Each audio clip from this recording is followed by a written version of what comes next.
Radio Bula Duavata me Kauti Keda Vata mai San Francisco ki Burubura. Sema mai ngai wase yani.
Radio Bula Duavata me Kauti Keda Vata mai San Francisco ki Burubura. Sema mai ngai wase yani.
Ia rei tala noa ni waini diva o iara to mai dola tukani kina vekianda na no de wasini ngona Vata na kavi binaka ni tusi tienda indai ne karusa ngavul karuni singa. Ne vula kasita na ilau lawa na malumu ni tombu ke nei wa ukura koto me kina ngona ni sa sivutonga na tolu e na walu na miniti o kinda waki kemoni o wakambula tukayani venga na vanua ni sema tuka me kina na kavi binaka ni moni tienda indai mataka singa levu ya kavi sembongi levu venga na vanua ni sema tuka me kina nduindui vanua nduindui na ngauna nduindui tiko na singa ia da wakavinvinaka ni soli tiko na idhengu ni mbula ka rawa ni damai veita mani tali tiko kina da rawa ni damai sema tiko kina e nandua tale na iwasi ningona nondo iwasi ningona Vata e na kavivinaka ni tusi tende ndai ndo rongothi tiko mena tolu kina vitu na kaloko ni mbula vinaka ke wakao ni senga i sema tiko mai wakandua ke reitu ngamo ninge wasi tiko yani ndua ngana like ndua share rautal nganyu ninge sikova tiko yani na neto YouTube channel o na radio Bula Duavata YouTube tiko talanga kina na porokaramu ke sara na be ulutanga na be talanoa ke sara endo mai rongo di tiko na nonde wasini ngona Vata na be kavi ke vakani do lata mai ni oso sombeka na ngona ndo vital no tiki ni kina se vakatangi tiki ni kina na programa iso ninge ndo sikova na YouTube channel o na radio Bula Duavata YouTube channel karauni ninge le rongo da tukina e na ngona da banga o ninga lala kina no mani toka ningo una vuni da kua na ve tomani tiko ani na kavi ni kua mela ke da wasara tiko na vitu na kaloko e na ngona ngo da sema mateani verto na ai lololo e na tambana ni rongo e na buku ni rongo ka rongothi e na bongi mai viti tonge me rongo da tiko na singalivungo kanda wakavinvina ka tiko kena na nonritola masoli rauni nda mai dando mai sema talitunga kena da rongo da talitunga kena nei rongo vikim ni na lata e na bongi e na radio Bula Duavata Dola wana minista ni vivo kabo ito ki na mbosini sana kona itasiri Bobaro tale koroi walui ena soka ke England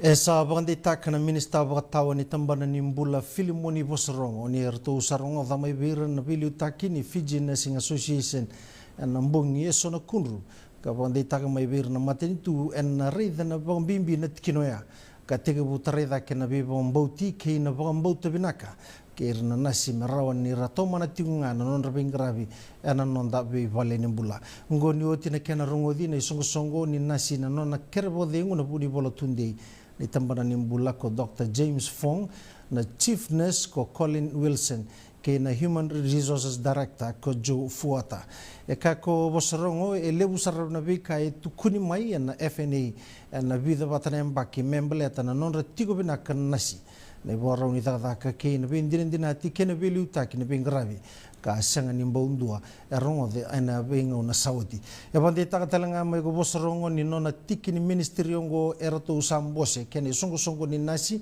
ka kene lilu na bugu ni Prime Minister Professor Biman Prasad o ka kena na minister ni taka ko Agni Deo Singh e ka na minister Vata mai na songo ni ena noa era nanu manisa kambimbi mereado kina imateni abu na bi kambimbi kawaliudhi kene bugu ni Prime Minister Professor Prasad esa kinda baka ni lilu ni FNA mera toma na tiko non rakauta mo na non rakawai kina mateni tu merau ni rawalia to do kina non lenga na nasi e ka ko ni buboi bina ka sar na mbose ka rasana kita mera tomana tigo na bibusaki ka wolia bata na kunru ka toso ka kiliu le rangandreba mera trada kena bengarabi ni mbula kena bengarabi ni bobuni wai ena nonda banua e kuria na minista batawa ni sabaro takana mateni tu e sibi ni tini kandua na milioni na dola ena elabora ni ambakiongo me walikina na maruini na sigarota ni ono na milioni na dola ena kenre sau ena buku ni nonra overtime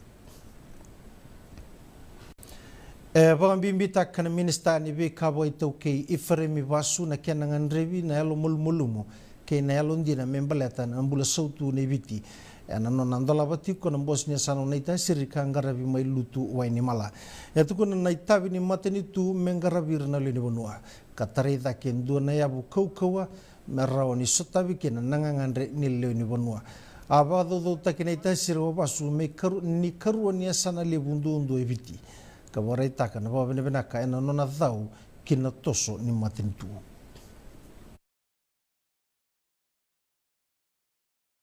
Kila enda baka bina kata walebu, ena buku ni nonda bia sana, ena ibota, itu bota sa kamay na mateni tu, membaleta na tambadaga itoki. E warai taka na nona rai na matin tu membaleta na nonda tumberi daki na kau itoki ninda rai da na e ombula kina vika ke sare tua buli kenda kanda tukuna boli ni nonda banua isa tu barau na matin tu do Vata mena raida na kenang garabi baka binaka na tambadaga ito okay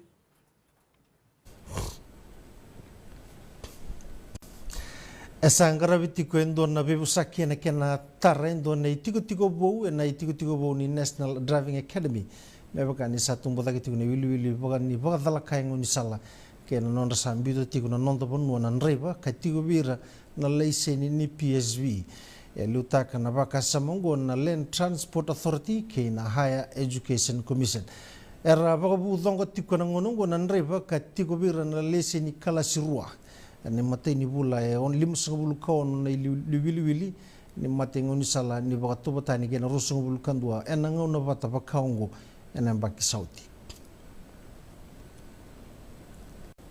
esa bandita ki gira na tau ke ni umbula na mateni tu merakila ni satiko na ngonongo na dingdingi etu kuna na minista ni boli ke na business la lai mano kami da ni sarui rongo da ni bunga be kenda na tau ke enda bulatigo ena bata ni bulan rabua ia enda tau kena tu e viwa sanga bulu na pasendi na ngele mebaka ni ratau kena na tau ke bunga na umbula esangan rebi merabanga ngado taki na tau ke enam bula aboy labo esa daka bawa bola kasarati una mateni tu ke na dobe to koni merando bata na ndo ni tuba merawa ni raboya rangi taki kena na tau ke ni umbula era utani walu sanga bulu ga tolu na matangali era tiki ni mbose singa tolu ka bawa bari tigo ni garo sanga bulu ga tolu ni singa ni bula kokosita ana ustu tigo ni nona bengaravi na mateni tu dogo bata se ko na nonra marroi na levena na nonro daga bata na mateni tu ko merke ke na nonda bonua aro mai sota ke na mateni tu ko merke ko mare damo ke na buni lawa ni nonda bonua siro mi turanga mero be se kitaka na nonra bolo lo mataki na ngoni en bi ka bonga mona liba en dona lenga kasa terati ko na nonda buru-buru ni kuwa ya tomani damo na ibaglis ni diplomatic security service ko Jeremy Clark ka tukuna na nona bito ko ni mateni tu merke kena banga ngato takina lawa arna buli kena kena visa raw ni rakilana be kai bo authority ko ena mon liba ena ngarabati ko na buli ni be ko ngona Homeland Security mai merke ga kena non da banua e dingo mane tuku ko turanga ka sabandi takani rona daga batana mateni tu rua membele tananga ngandrengo na be kambimbi tale ro na be oseti ko kina sai kwa na buli ke na tango maki ni bonua esa mai badabari na bandi diken na nonra na nonda be the kau ni o tine kena ngarabi tiku mai na daga kongo na lo mani dio na bula lagi bandi keva na dau nunu e rona rau vitu sanga bulu karu na the kau na nonda bonua kara kunekina ni tulunan rau wasanga bulu kandua na matangalika kara tukuna ni butu ni usaratu na nonda bonua ena ia umbula na matai ni bengarabi kunekina ni dio sanga bulu kali mana tiku tiko mai na grade 0 wasa tolu mai na voira ke kandavu ia na karu ni bengarabi sobe ataki kene dio sanga bulu kaliwa na tiku tiko mai bono levu ka ndava koto kina na voida kene the kaungo ke na tokalau ke na watuira utani vitu sanga bulu kawalu na tiku esa sobe ataki rawa oya mai na ya tulau na tele mai sai kwengo na nonda rongo ningito saba baro tale tiko na nonda andau ni beba tabuli di Simon Rewa lui kinandua tale na sota kaukawa kilabena ko Simon na dava erto na sota ba na ngitongo ongo na yotu tini bala taki bonua ni mbara ni tega bu na sota ni burubura karo na sota tiko kena timini wele siniga tini kando ni singa ni bula ko September erto sa tiko baro tale tiko na nonda dorbu ena buku ni sota kena timi ni Englandi baretaka Simon Rewa lui ni marutaka na nonda to ingito na forwards ni nonda mata timi ena sota ke baranise na nonda to main ruka be baranise ena moni madho sawati esa baruta kirtu ya ni kina sota ke Englandi ena mo ni madhongo erto una sota batalitinga na timi ni biti endo na timi kaukawa ena moni madhongo kandina ngani sanga su charti ni binaka nonda to ngito na timi ni Englandi tukuna korewa lui ni saru kambimbi na nonda to ubagarau ndi keba na bunu eso ertu mulu mukina ka sanga mertu na baga binakataka esa nuinde ko rewa lui ni na sulie na flying Fijian zendo na ngito binaka wana timi ni England ena singa tambu sarangango ero na sotati una timi rungo ni sibina rua ena tini kalima na miniti ena mataka ni singa tambu tukuna ko mesakendo nge nanduru ni timi ni viti ni na ngandrevi mertu na baga binakataka na ya tuliu ni nonda timi na nonda to ngito keboka erto na via ba mulu mutaka na ya tiliu ni timi ni Englandi tukuna na doru embaki tulu sanga bulongo sanga ni todo tigo na nonda to ngito na ya tiliu na sota keboranse ka nando do mertu na ba bina taka na moni madongo na sota ke Englandi baretaka kondonge ni flying Fijians na rawani nganga bogabo metiko na baka sama ni via nganga na loma ni rara kuna kondonge ni ratu satu barau mertu na sotaba na timi ni Englandi ngarabi na singa ni mataka na nonto trial na timi ni Fiji Airways Fiji Sevens ka na tigo talenga na ndo ni beba tabuli de liu ko Gareth Beba men na bebu ke kina timi tiko na nonda bonua ko beba ni oti ruabi mama ne mbaki ka nuitaka na nona sota kirto na liu ni timi ke na kene boleslesi nimbera na trail kila ndeba kitu ko beba na mbole ni kena ngandrebi na ndingita kendo na timi binaka ka martu na ngito sara baga binaka erto salonde na timi Digital Fiji National Beach Soccer en abuko ni timi sandingitaki mena sota ke na timi ni Solomoni en singa ni mataka wa en sota ni OFC Beach Soccer Nations Cup mai Tahiti ekilande bagitu na ndoni beba tabuli ni timi ni biti ko Jerusalem ni na sanga ningi toro rawa na sota ke na timi ni Solomoni ia evagambo tirtu na nona ndongito en abuko ni bawara werto usangara boti mai tokoro taka ko sem ningitongo ke na timi ni Solomoni mertu nanganga kina merawa ni ratu na tosodake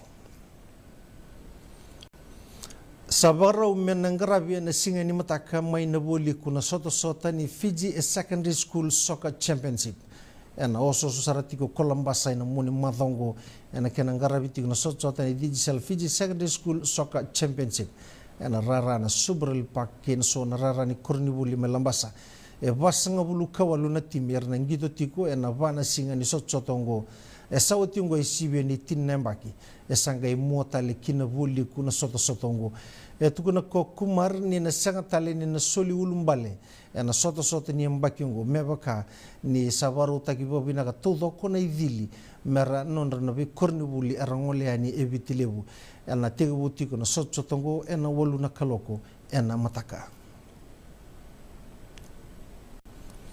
Kani marau kina kornibuli na ngau secondary school mengole mai na sot ningitongo kanjina nga nilebu na rendre sutabi mai anu na kornibuli mai ngau ngo waru takatu mai runa timi me mai besibi na punjes digital secondary school finals ka wa authority go suba me bakani sa tumbu tigo ne wili ni korbuli era boy tabi na bakengo na timi ni ngoni buli mai ngau era to via bare takatelanga na kila ningito etigo gibiratu etukuna na mandi ni timi ko tarisi kuri salili ni dina nga ni sotabiti kuna rendre mayanu serrawnga gibirtu mertu ya mai kisuba mertu mengito etukuna ko kuri salili ni satau ya andon na ruso bulando lando ngone merraw kina ni ramengarabi ena non retigo boli esuba ia nambole era sotaba nan daungito na non ra matabu bale santo do niver na kenangas ni buli meratoko na indo nan daungito andua kara bawa bina talanga kibir mayanu ana non ratoko ni na non ra bawa suku muni labo anangito ero na bakila ngone le mai na ngau secondary school ni baka me kaukawa e baka nirto korni bulindu dua engole mai na tondaku ke vitilebu sato manitalitu ni ko na sotongo ena netball center suba ni sambule bina talamai kine be se burbura tumbu dake tigo bosuri nei soni kakana na tlomani tini karona bula sawati tukuni na kenna bole tuku ni tumbu dake nei soni kakana na pasanga bulu na pasende ni bagato botani gena rusa bulu kandua ena mbaki sauti adama ini rosa tubalaka na supermarket lewerua merona kadiba kana madongo na non rau tumbu ubaka mbaki na isau ni kakana ngo ngandrebi men na baungeta na mateni tu mendi kebi na isau ni kakana bareta kendo ni tugu matata mai na ABC ka bareta kina na isau ni kakana ni sabi sau no mani tini karona bula me bati mai na chulai ni rondolu ruso bulu tulu ka tumbu eso mai na isau ni kakana na basanga bulu na pasende na dava ko Hillary takusoba na ngunisala mai Mexico ka kauta mai na walubu nembara ni tosuki na deva ke California na bunungo engela ki bagada na ngunisala ke na be bunikau en singa tambu sa tumbutu ke na kawai na buko ni walubu ka na raw ni na tarai ni na boli ku ni ke merke na bonua enda unrendre ni da bana walubu tukuni ni tambana ni rakini ngo ni matai ni denglamba metarai California ni otiongo walusunga bulu kaba na mbaki ka kotobata mai na walubu na sisi ningele ke na dobulada na tokro takini nondai rongo na mbongi ni kwa sanga nindo batuni songo ni nasi ke na buni bolo tundei na mendola bana minista ni be kabo itoki na mbosi ni sana konaita siri boboro tale korri walui na sota ke England sai kwangori na nondai rongo na mbongi ni kwa medoba nangona kataraba ni bagatingo benaka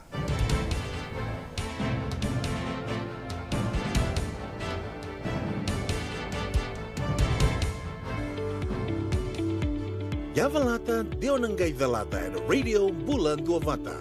Veitalono te kina na vika membaleta na nondon bula. Mai wei ira na kenandau mai na tambana ni bula so.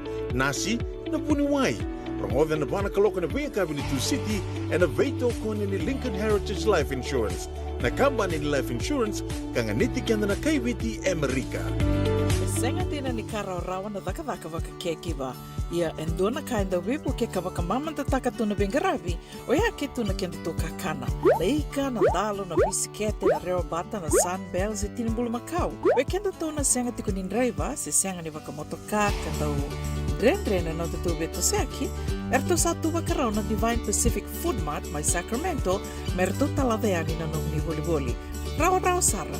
Witartar ngayani na taliboni diwa dua ono toluwa diwa ono saibarua merto bakarotaka katalada mai na nungni boli ena kena ngona totolo tua.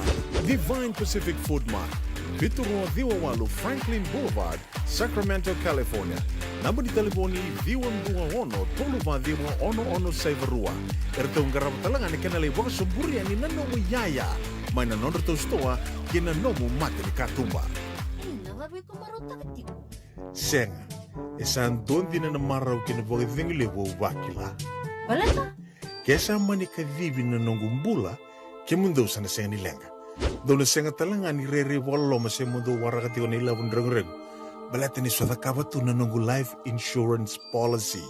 Iko da kam tuwa katapia. Sa tumu matanga na numun ranga isenga tu naman tu pepa. Sa tiko na mate, se senga na pepa, senga na lenga. E se rawa nga ninduwa na nungu life insurance ve Lincoln Heritage Life Insurance. Na kambani ni life insurance ka nga niti kenda vinaka na itoke kanda sa may vogay tiko-tiko ngo ya Amerika. Rawa-rawa sara na baka leo fomo. Text mai kina vasay wawalu, walu wandua, tolu-tolu walu lima, e na kena ituku-tuku matailalay.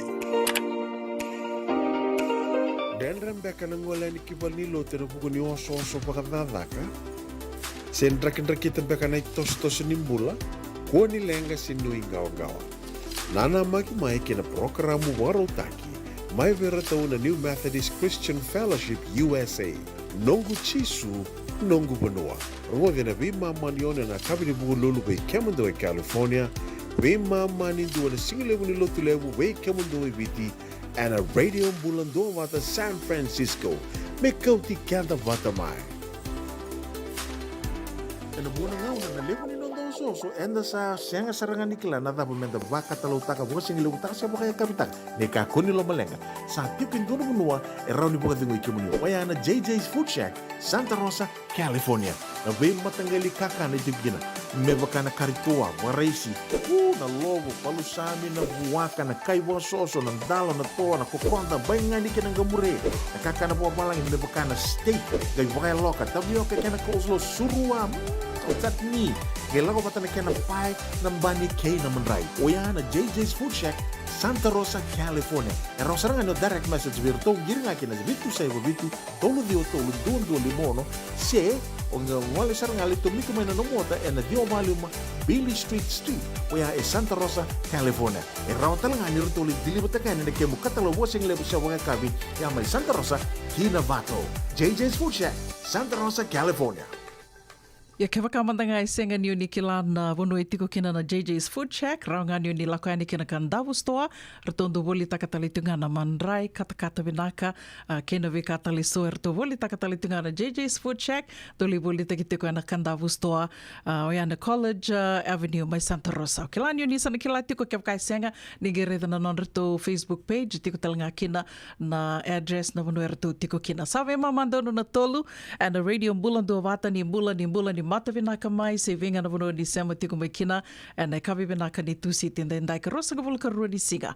Ni vuloko sita, to toka tu nandraki ve ke tau e na tomba lewongo San Francisco. Ndina ni ve rungu atu, wakarongo da tiko ni ke to wakila tiko ni rungu atu bango i tuna maka tu nandraki, wakila i toka na katakata ni mataka e na katakata tosa da ke tale na wakarau ni katakata ke to wakila tiko ni wakai rungu tungo mbaleta na kama e sona vanua e adu tiko kina na kama ke to mai wakila tiko ngo boi kama toka na sana vanua ke to wakila tale tongana kumbo e na sana vanua ia watu ia na i tu wakinen raki e na tomba lewongo San Francisco ko ngau tuku nea dona kali witu ngana wakabinwina kambaleta ni okilani na sotale na isai California sotale ngana isai Amerika e rawakila tu na boroboranin raki na i tu wakinen raki rawakila e sawangaya nge vatalea na dhangi lamba e na sana vanua na kama e na sana vanua mai na dhewa ki California i Los Angeles na iasa waka Los Angeles ni a rongo the tiko ni wakila i tiko kina na dhangi lamba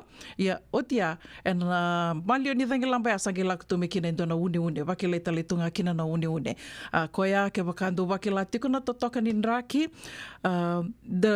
donu baka menda na wakavinaka tiko ngā se wadhawa ia se mani wakadhawa tuna i tu wakini nraki e na vewa no e so ni se ama tiko me kina e na singelevu ni ko sura tiko mni menda na vetamani tiko ane na nonde wasi ningo na vata e na kavi ni kua o ke lani so se bunga be kianda and na namaki tiko ki nangito e na moni madhango no rato ngito tiko na timi ni viti e na buku ni wakawakarau tiko ki na World Cup Fiji Water Flying Fijians ka ona vea wakaritaka ngaiani wakawina be naka tiko be Mr. Sailosi ni Tenge Senior e na nona loma soli ka raukina ni na kito na dome be tala no tiko e na radio Bula Duavata e na ngona e watikina na non rato ngito na timi ni viti na na Fiji Water Flying Fijians.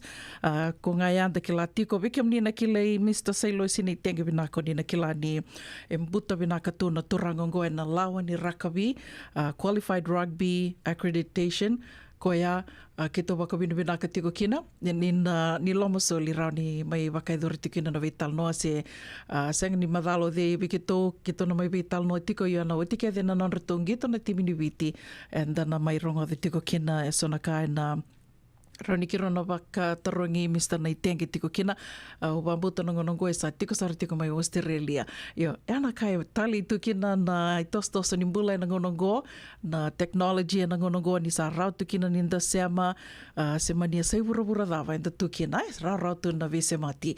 Radio Bula Duavata sa watongo e ruasanga wulu ka vitu na miniti me vana ka loko, si vana vai na tini na miniti au sureti ke mnini seama tu ngā mai nda na rongo da tiko kina na nonde ua siningo na kando rongo di tiko e na vea kawini tu siti mo e awa lata deo na ngai da lata. E kawini koa, da waka winu vinaka tali tiko vera tau na songo na Suva Cancer Survivors Society and na nonreto Lomasoli rawa ni ke tona mai veital no tali tiko kina na kawini koa. Dona marama atu vi cancer talinga na nona itala no sa kumandanga ni utuku ne ani ninge nanama ki tunga mai marama ni India ka kero na mai veital no tiko na nonde wasiningo na vato e ani sivina vai na tini na miniti and na vito koni ni Lincoln Heritage Life Insurance. Na ngonongo vea waka mbula tiko ani kina vikim do ke sara na sema tiko mai na kawini koa ndo mbula vinaka. Whea ni mbiu mai wai, ni mbula vinaka, ni mbula marama na ita. Waka nui vinaka tiko ani vi kimdo mai Sacramento, waka talinga kena vi marama night sa tiko bolingo na city, lewe San Francisco, mbula vinaka di Lady D, vinaka nando vi tomani to mai na vi singa, waka talinga kena vi kimdo ke sara mai na Zion Shopping Center, mbula vinaka, Solomon e turanga mai muri, rato sema sara tiko mai tavua. Na vea kavi vinaka, nui taka ni totoka tunan raki, mai asanangori, waka mbula talitunga ani vi Katie Mere, ni mbula vinaka, nro mbula vinaka, mele ke Harry, mai nandawa waka nuni vinaka ni na buabua vinaka na sasanga na singa ni kua senga talanga ni gole thavi tiki no toranga nei tambula vinaka Joshua Senior waka nuni vinaka tiko ani vikiam ni uni taka ni uni mbula vinaka tiko waka talanga kina vendile suko mai mbole ni mbula vinaka Serra waka nuni vinaka tiko ani vikiam ndo and city level San Francisco waka talanga kina ve Bill Ratulu ni mbula vinaka Rossi ni nambo santende ko ni ali mai uni taka ni mbula vinaka tiko. Wakatalanga kina ve Selu. Thank you for tuning in, Selu. Please share our page. Mbula vinaka ndisa mbuini masi. Nimbula vinaka ndisa wakanduni vinaka tiko yani. Wakatalanga kina ve Kelera mbai ni valu. Vengana vano ni sema tiko mekina na kavini kua. Wakambula talitunga ni ve Mrs. Titilia 19. Wakanduni vinaka tiko yani ve Kimdo mai Ronald Park. Wakatalanga kina ve Waka Wasaki Andi Victoria. Nimbula vinaka. Ni sema tikum beka mai vei Wakawasaki, Wakambula talitingani vei Litia, Tubakawa vinaka na sema tikum mai ene kavini kua, Wakaritaka tikum makua ni rungu tunandraki, and mataka vinaka ni buki lulu endendai, Wakanuni vinaka tikani vikimdo, Beta Wanokula, Nimbula vinaka sista, Vavi sikula ke kimdo ke sara, mai na Gaining Road, mai Haywood, au nitaka ni ondo mbula vinaka tiko, tosa vinaka tiko na Vingaravi, ana mataka ni kua, singalevu ni kua. Wakatanga kina ve mareda lalanga vesi ki kimdo ke sara na sema tiko ngori mai serne, au nitaka ni tosa vinaka tiko na Ngaravi ni tabi mai asana ngori, wakatanga kina ve Vuki Raf, mbula vinaka sista, wakanduni vinaka tiko yani ve kimni, na kavini kua, singalevu ni kua, au via wakambula talitungani ve Kelera, ke Ratu, Isikeli, Tambakaudoro, ni sema tiko mbeka mai ve Pennsylvania, se Santa Rosa. Wakanduni vinaka tiko yani ve kimdo, ka senga talangani ngule dhavi tiko na Serengo, Joshua Lele Kilangi. Mai nango Mate Street, mai Tamavua, do Bula vinaka. Wakambula talitungani ve Joe, Tamani Dhavalevu, nimbula vinaka Joe.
Wawili kay sotale na itukutuku o lewa sangara.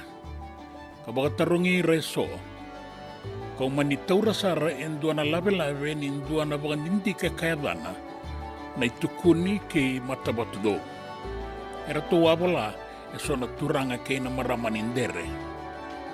Ako Vata kaya na ibagandinindi na eso me toko na nanondoto italano. Ninguém nama kamay na toso ningaw na kay City Veni Raturla en een wensing of Bukalu ni 7 na ba en een 10 na miniti. En Viti ni 7 na 10 kadua en een 10 na miniti. Nama kamay en een Radio Bula Duavata San Francisco. Me Kauti Keda Vata mai. Endona mate kuniti wale wabekenda mana wasa Pasifika na hepatitis B. Ekunei ni ndua mana wayatini corona nini winua mana wasa Pasifika Amerike ni tobi reti kuna matengo na hepatitis B. Ongo ili wake na kenara ni betobi sena tobi kuna matini na venada se liver cancer. And then remendo kila kesate bikwentiko. Me wakani sa musoti ni kene wakatakila kila se symptoms wakabo kesa mbimbi na mate. Mbimbi ngona kila mono wakani kevi membaleta na hepatitis B. Pe tartarmai kina telefoni 526 ono vituva 5118 sesi koba na nona to website www.sfhepbfree.org. E levo tuna vi matangali life insurance e Amerika.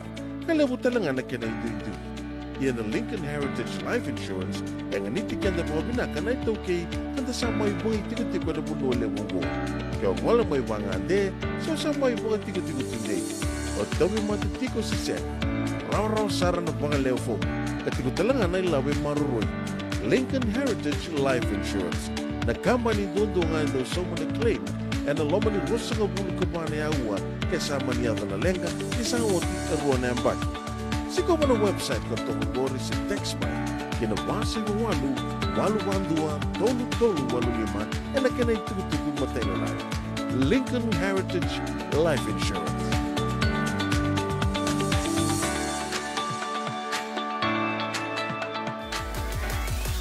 Radio Bula Duavata me Kauti Keda Vata mai San Francisco ki Burubura sema mai ngai wase yani.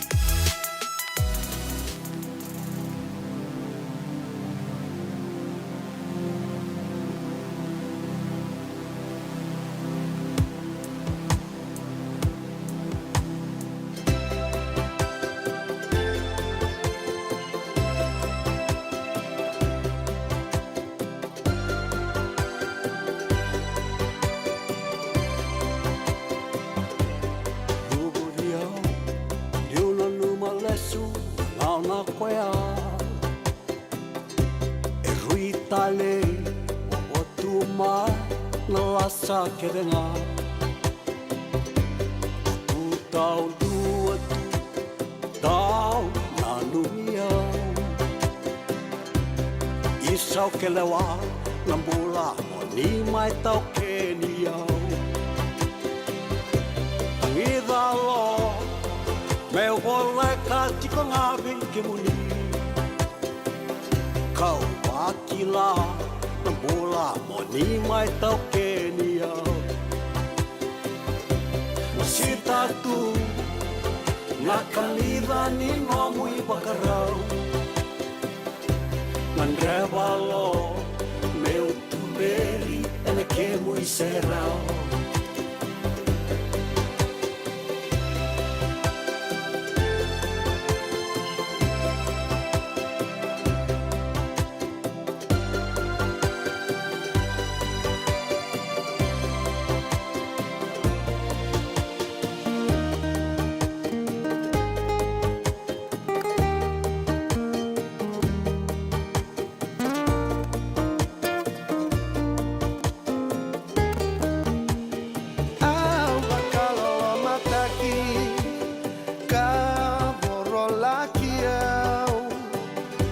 Musuki no gumbula enamosini no muy bacarao au nuitaka nikona laki mula marao kinambula konding itaka unino mumbiutiao tangidalo meu bolekati con ave que muni Akila nambula moni mai tau Kenia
Ana radio Bula Duavata tomai wakaitavi tiko ni avi kenda na makare ka mai rongothi tiko kena na domon rau Gilman lasa isuva ke Jim Ratusila we wakamarota ki tiko ani ko tikenda tiko ani wakamalua na kavi ni tusi tendendai ni karosanga buluka rundi singa ni buloko sita da waraka tiko na vana kaloko sivina vai na tini na miniti nonde wasininga ona na we kavi ni tusi ti wakatokai tiko mai avalata deo nangai da lata karatona mai wakaitavi tiko kena na Suva Cancer Survivors Society Ertona indona maramani India na itukutuku ngau turarau tiko yani ertona indona maramani India kerona bai vital no tiko yani and I kabini koa na bekala kaduruma member letter tiko na mationgo na cancer ka usureti ke moni nge na nama ki tiko mai kina betoko ni tiko kina na Lincoln Heritage Life Insurance vi tukutuku e soa adu tiko na vika e soa adu tiko na nonda vanua na nonda burubura na ngona mantangango turira tiko na tukutuku membele ti presidenti Donald Trump ni tuku ni tiko koea e senga ni dua na nona dhala ngona mantangango e tuku ni tiko koea ni senga ni dua na nona dhala ia arto sa tuku ni tiko ni na mesana lako ni koea sa na lei mena leidhuru wali bebesu na Fulton County Jail ni mataka singa lotu lebu ngo mena ya sa tauna kena itotongi mena leidhuru wali bebesu ia bail ronan rau na undolu ronan rau 5.5 na undolu na dola $250,000 ya na mena bail me kino koia ya otia sange tukonde tunga koia ni na senga ni dona dala ni na senga ni vesu me adava tiko me ngonongo e sembati nga koia tukonde ni sanga i toso da ke ngana no na vuna o tiko koia membeleta na no na tu and a vending ni ambaki mai ngoro no dolu rusanga bulu kava andage vakamure tiko vakamalu na itukutuko ya sampo enda kurumbu kangalu kanda ngoro tu ni nda vakasamataka ni nda sarava tiko no na bula na turangango vakairongo dino vakasamataka tiko no matininga no sengi rongo da kina ni sa president Donald Trump au kila vakasamataka binak sartingango na numa binak tiko ni wa tiko mi biti na ngona sa mai rawa tekina na itutu vaka president Donald Trump vital no tek sarva kalibu ya me da vitu me ngo konga kilanga ngona na kai na yado na mbaki katumai na vending tingi ruana undolu rosanga bulu kavani tukune tinga ko me do tinga ngona ngoni senga ni dona no na dala toso da kitinga na no na buno ta kitiko sena campaign membeleta na vending tingi na no na ka ko ono presidente Italia na mbaki mai ngoro no dolu rosanga bulu kava ya dana ge bakamure tiko yani ngonongo leo sartiko na uda leo tiko na kama na vivo no so konga o tuko tiko nia na tangilamba Hillary vakilama ina deva ke California sena ya sesa vaka Los Angeles ia lako tu na tangilamba ya o tianga i salavata mai ke na ndona une ndona ka ke tondo waseani vaka levu ke tondo vital no tiko vaka levu na nonda vaka rau ke na lenga tumbu koso unange waseani na ndona ngona leka ngona dava soti rani ndana dakava mendana vaka rota ke kianta tu kena kavina na vaka se vadava. Sa watunga vito na miniti me vana kaloko and a radio Bula Duavata vakambula tiko yani vikimdo na sema tiko mai and kavini kua bula vinaka talida mundu na vere vinaka na sema tiko mai and kavini kua ra sema tiko mai na ngone leo ni timi ni Raluve ndawa Samu Secondary School wakanuni vinaka tiko yani vikimdo bula vinaka na teina wakanuni vinaka talitunga yani vikimandrau seng talani ngula tiki na marama na ita ke resimbolo biu wakatelanga kina ve Tara Davis, bula vinaka bu, wakanduni vinaka tiko yani, wenga na vanoni sema tiko mekina, and I kavini koa, senga talani ngula dhavi tiki no Elizabeth wakana, vinaka wakalebu, na ndau vei tau mani tiko mai, ana vea kavi, kauna vea wakambula talitungani kina, ve Mrs. Titilia Naitini, wakambula talitunga koe virano vitinani, Olora Feoko, ke Frankie, ke Mrs. Ria Mbakani, ndau bula vinaka na marama, wakanduni vinaka tiko yani vikimdo, ni ndau bula vinaka tiko, and I kavini koa, Senga talani ngola davi te kia no nei tala sa rosa toka ilangi se matikum beka mai Newark and na kavini koa bulabina ka nei me reani Ernest ke kimto ke sarna se matikum mai ngori mai Pangrove au ni taka ni ndo bulabina ka tiko senga talani ngola davi te kia no Joshua lele kilangi bulabina ka Joshua ni se matikum beka mai ve na kavini koa binaka na se matikum mai nita and na Golden Water Real Estate mai be beka ngori Ngomati Street mai tamahua ndo bulabinaka wakata la kena ve kelera bai ni valu vinaka na sema tiko mai na kavini koa bula vinaka ratu isikeli tamba ka udhoro wakanuri vinaka tiko ane vike mundo senga tala ningula thavi tiki na naita Joshua senior vinaka na sema tiko mai na kavini koa wakanuri vinaka tiko ane se vinga na vanua o ni sema tiko mai kina au nui taka ni mbula vinaka tiko.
Yavalata, Deonangai Velata and Radio Bula Duavata.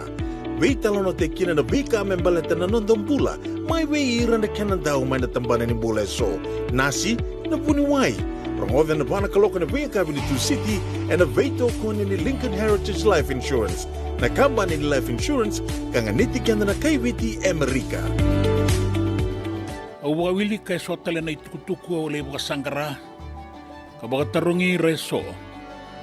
Kau manitaura sara endua na lave-lave ni endua na bagandindi kay kayadana na itukuni kay matabatudo. Era to wabala eso na turanga kay na maramanindere.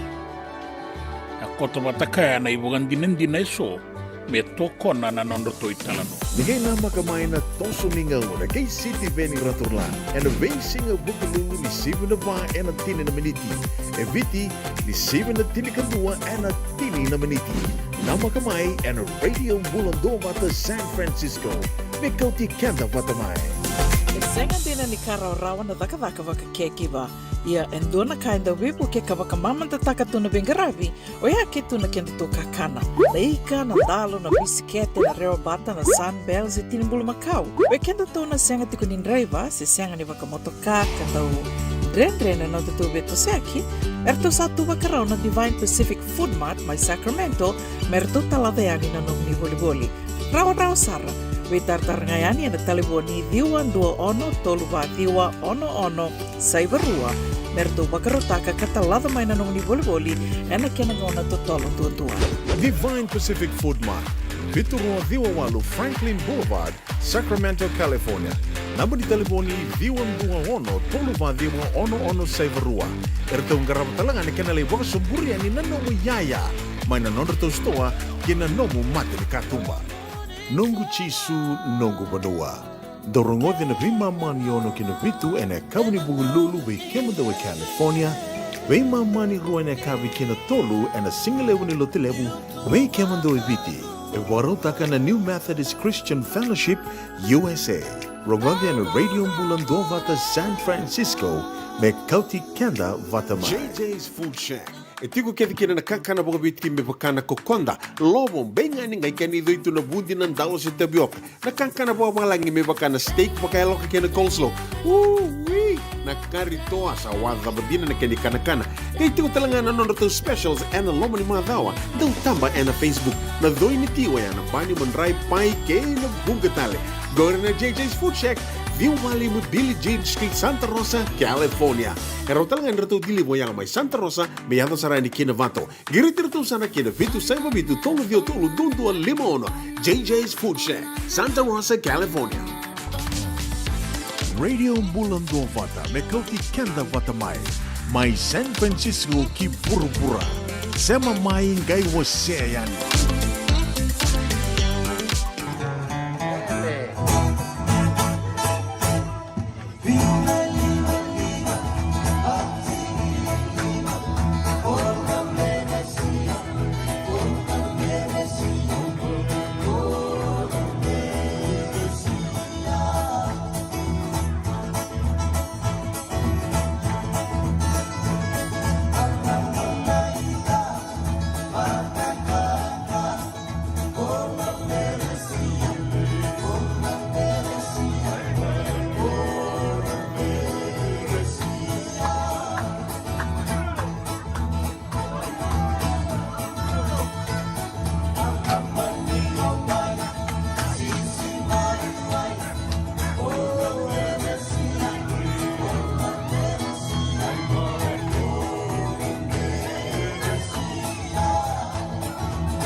Mai malaunde tiko ane alo ni talanoa ni dina liva na radio Bula Duavata samai sivitongona vai na tini kandua na miniti wara keratou tiko na silver cancer survivors meratou sema mai waka nuni binaka tiko yani se venga na vanua ni sema tiko mikina na kavi binaka ni kua na itukutuku ngau torara tiko yani marama kiro na mivital no tiko na kavi ni kua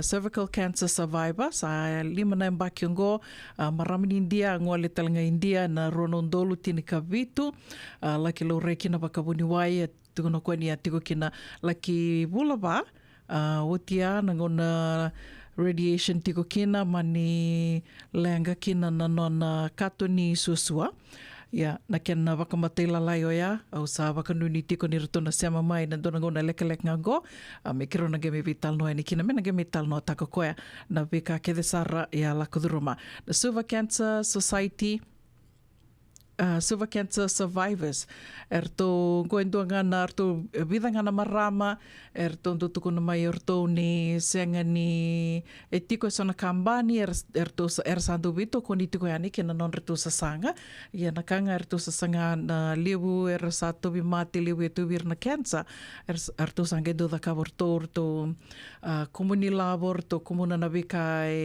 dondolinga ni kina o na vika kambani so kar sandu vito koni tiko ani kena non rito sasanga me rawaka longa binaka te kira kar sato viri tiko na cancer senga walanga ni ir na marama ir talanga na turanga na bimatangale cancer so eto vir na turanga na nito vital no tiko ngo nito nge mai vital no tiko na we madawa kerto na Silver Cancer Survivors so sangi torra kena ni ir talanga na turanga endo to vir talanga na cancer ni sudu ko ana kai bimbi kena ko maro taka tiko kina na ni tonto mai vital no tiko liu talanga ka enda mai buli da kina ka rao ni nda bebu ke talanga kina do talanga na ka buli da rao na ni to mai vital no tiko ngo ni senga soti ni rawa na non rala ko ani na marama mera laki mammogram wakate ki kenda to i Amerika o senga manteni ki lave kim do mai Australia mai New Zealand e watalanga kino ya se senga ike rau tungana non dala koani menta laki mammogram na pap smear au kilana pap smear sa rau talitunga virto mai viti ia na mammogram ia na kaunge mitura rau ni senga ni rau wakate ki kenda to ike oira lebuna merna lakani bolimbula lebunga na private doctors meka e tiko era ni gera ki mammogram kina balea e lebunga na marama e ratovi cancer baleta ni senga talindo na ngoni sala e ronira me kuni kina se me rao ni ra lako ani me lelu rai minge kile kina oisa o iko sa tovi ko tiko na cancer se rao ni na tovi ko na cancer ni sudu mandai na kena wakarara te kitu na misinu ya se na non rao ni lako ani me laki ndikevi taumanda ni bera ni ngai kuni ni sa tiko se wakandetaki ni sa tiko veira na matengo na cancer wakamimiti ko na cancer ni sudu ia na ve matangali cancer tondo mbita tiko mai ni tamba na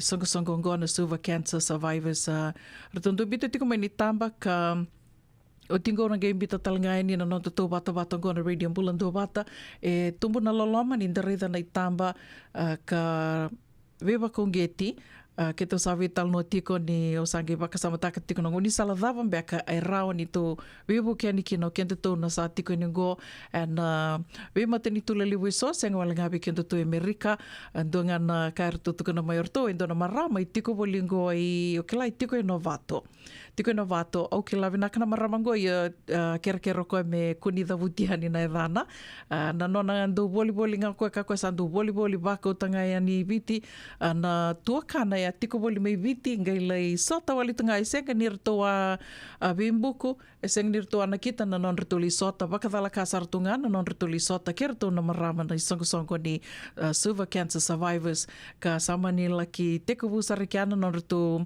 veo kani laki i tuli sema sarikia samba ni sema talenga mai o koe sarangana maramangoe se matirto mai na suva cancer survivors kina radio Bula Duavata ka wakatelenga kina na nona se matirto wana tadina ka tiko ni ngoe na vato ka otia sandu waka usartunga ni kina e levu na kanibebuke ngai waka samataka levu na ngona dandu waka samataka na kani na dava manda e rani udakaba mi ubebuke kina we think big senga bio ni lavo mi ubebuke kini yo sange waka tarongi rototiko to sange tuko norto ni o kona maramangoe levu na kai laksaranga ko na dollar store li boli mai aungai vakas aungai tora rawi kia ni lewa na kao kenda to balatam baka ni to sami dendena non to mai tu and abono lewa bango.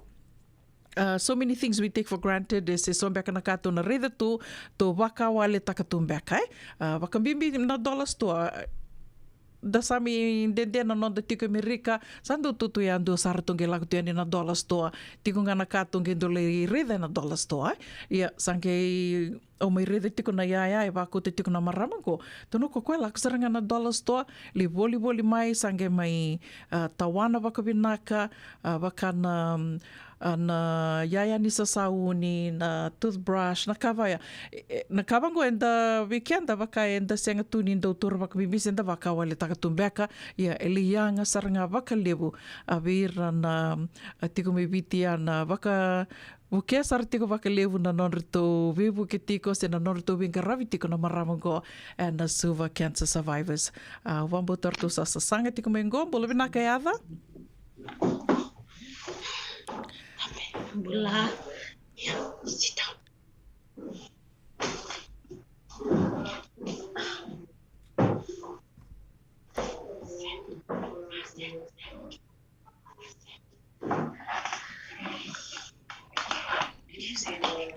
Bula binaka Edwina. Bula, How are you? I want everyone to see you. How are you? I'm good, thanks. It is good to have you on our show. Good to see you. You're looking really good. You? Oh my goodness. Thank you. Thank you for being on the show this afternoon. Thank you for having me. Oh, you're welcome. Anytime you want to come on the show, please feel free to come on the show and share your story. And so I've just kind of shared with our listeners this afternoon briefly about your history. I think that's what you sent me. Cancer survivor for 5 years now. And yes, I must say you look really good. And so without taking too much of your time, I would like to ask you to introduce yourself.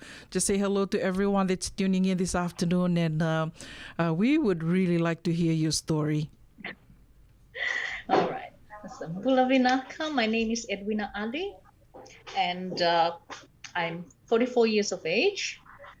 And I'm a cervical cancer survivor, 5 years now. Amazing. Sorry. Well, I'm from Suva, born and raised in Suva, and my father's Muslim and my mother's Samoan. So yeah, I'm a part. All right. So 5 years, huh? Yes.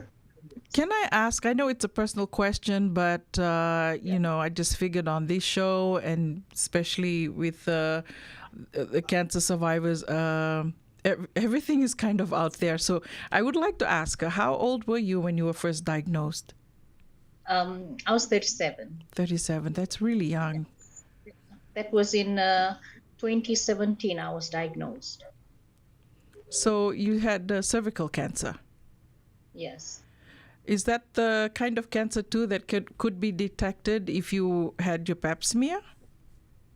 Yeah, it was detected through pap smear. So you did go for pap smear and it was detected.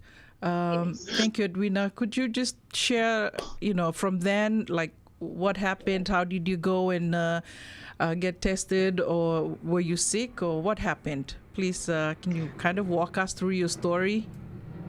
All right. Well, it started in 2015 after I gave birth to my second child. Mm-hmm. So after delivery, like I was bleeding, not much, just a little. Mm-hmm. So I went back to the doctors and they said that it's normal. After delivery, right? You Right. will have a bit of bleeding. Bleeding, yes. So, yes. So like I wasn't really, I didn't really bother about it since they said it's okay. Mm-hmm. Little bleeding is okay. So I left it. I just left it like that it went about for 1 year. Bleeding for 1 year. Yeah. Were you in But like any it kind of wasn't- pain? No, no pain. And Okay. it wasn't really that bad. It was just spotting. Mm-hmm. So I didn't really bother about it. Yeah. So it went around for 1 year. Mm-hmm. Then in that was 2017, January 2017, that is when the bleeding started. It was heavy bleeding. Mm-hmm. So I went back to the doctors. That is when I started having back pains and stomach pains. Mm-hmm. I went to the doctors again. They checked me, and then they said, just looking at me, the doctor said, Mm-hmm. "Oh, you have cervical cancer." Just by looking at, when they did the So checkup. did they examine you or just Yeah. they did? Yeah, they did that. Yes. Mm-hmm. Yeah. So they said, okay, we need to take a sample of the bleeding, right? The clots that were coming out. Mm-hmm. So they tested it, and then it was confirmed that it was cervical cancer. Did they say at like what stage at that point? Yeah, that time I was stage 3B. So curable. Stage 3B, and like the doctor said, for me, doing chemotherapy wouldn't help. I needed to have radiation done, and which is not available in Fiji. So I needed to go to India. They said it would be better for me to go down to India and have radiation done. Internal radiation and internal radiation. Got it. So I have a question. Yes. Didn't you think at that point, the reason why I'm asking this question, because unlike our listeners, I already know where you're at this point and, the damage that is there for life, right? Didn't you think at that time to get a second opinion? Well, honestly, when the doctors told me to call my family in, right, to have a conference meeting to discuss about my going to India and having treatment done, like at that time, I was like, oh no, I don't want to go to India and have treatment done, because the first thing came to my mind was like everyone has this money problem, right? Financial. Right. So that is what I thought of, and I was like, no, it's okay. I don't want to have treatment done. And since I'm, already like I'm close to the last stage. Wow. So I didn't want to go. Yeah. And then the doctor was like, no, you should go have the treatment done because you are still young. Like I will recover fast. That was what he said. I will recover fast. Yeah. So my family pushed me. They said, oh, you need to go and have it done. So I decided to go. Yes. And I was lucky that my medical, like I went to India through the Ministry of Health. They paid for my whole medical bill in India. So you worked there. That's where you worked. Sorry? That's where you worked, and that's how you were able to get that coverage? Yeah. To be able to afford the trip? Yeah. The Ministry of Health paid for my medical bill. Yes. So it was either you went to India or you, as far as you're concerned, I don't want to go, I'm just going to stay, knowing fully well that was, like one stage away from the last stage. So you were either going to go, you didn't want to go, or you were just going to stay there and that was it. Whatever happened. What happens. Wow. Yeah. That was brave. So you went to India. Yes. And then what happened? Yeah. I mean, maybe it's because of my genes, I guess. So like, even though I was on that stage, but I was fit to go on my own and have my treatment done. Okay. I didn't look sick at all. So I went alone. Went alone. I mean, I asked everything. Like, the doctor explained everything to me, what to be done and everything. So yeah, he agreed that I could go alone and have it done and come back. So I went alone, and then they started. Well, I went to Apollo Hospital. Where was that? That's in Apollo Hospital. That's in Hyderabad. Okay. So I went to have my treatment there, and as soon as I reached there, they started all my tests again. The test needed to be done because when they did my X-ray, the cancer cells were almost reaching my hip bones, like just 1 centimeter away. So they needed to do my treatment right away. Yeah. So well, I had that done. Every day I used to go in for my radiation. The side effects are same as chemo, vomiting. I mean, you feel weak, diarrhea. Yes, all the same effects. Yeah. And during radiation, the doctors called me in. They stopped it halfway, and then they called me in, and they said that okay, during radiation, the rays, the laser, right? It damaged my urine pipe. So when he told me that, so I was like, okay, you fix it, because like you're in the hospital. Yeah. So like I didn't really know, like, since they said, oh, we damage your urine pipe. So I was like, okay, you fix it. Right. And then they explained to me that no, once that happens, it cannot be fixed. Wow. Yeah. So I asked him, so, well, what will you do then? And he said, okay, we will need to remove your bladder. When he said that we'll need to remove your bladder, then same time I asked him, okay, then how will I go to the to the toilet, right? So then he called in a surgeon, and then the surgeon explained to me what will they do to me. I mean, the surgery, yeah. And they said, okay, we'll need to remove your bladder, and you will have a stoma. So they explained to me what is a stoma. So I have a stoma on my stomach. That is where the my urine passes out. Yes. And I use a urostomy bag for that, which is on me 24/7. Wow. Yeah, and that's for life. So I can say that, not I can say, well, this having this stoma, this is what is keeping me alive. So this is the urostomy bag that I'm using. That's on my stomach. So the stoma is what connects what was supposed to be your bladder to the bag.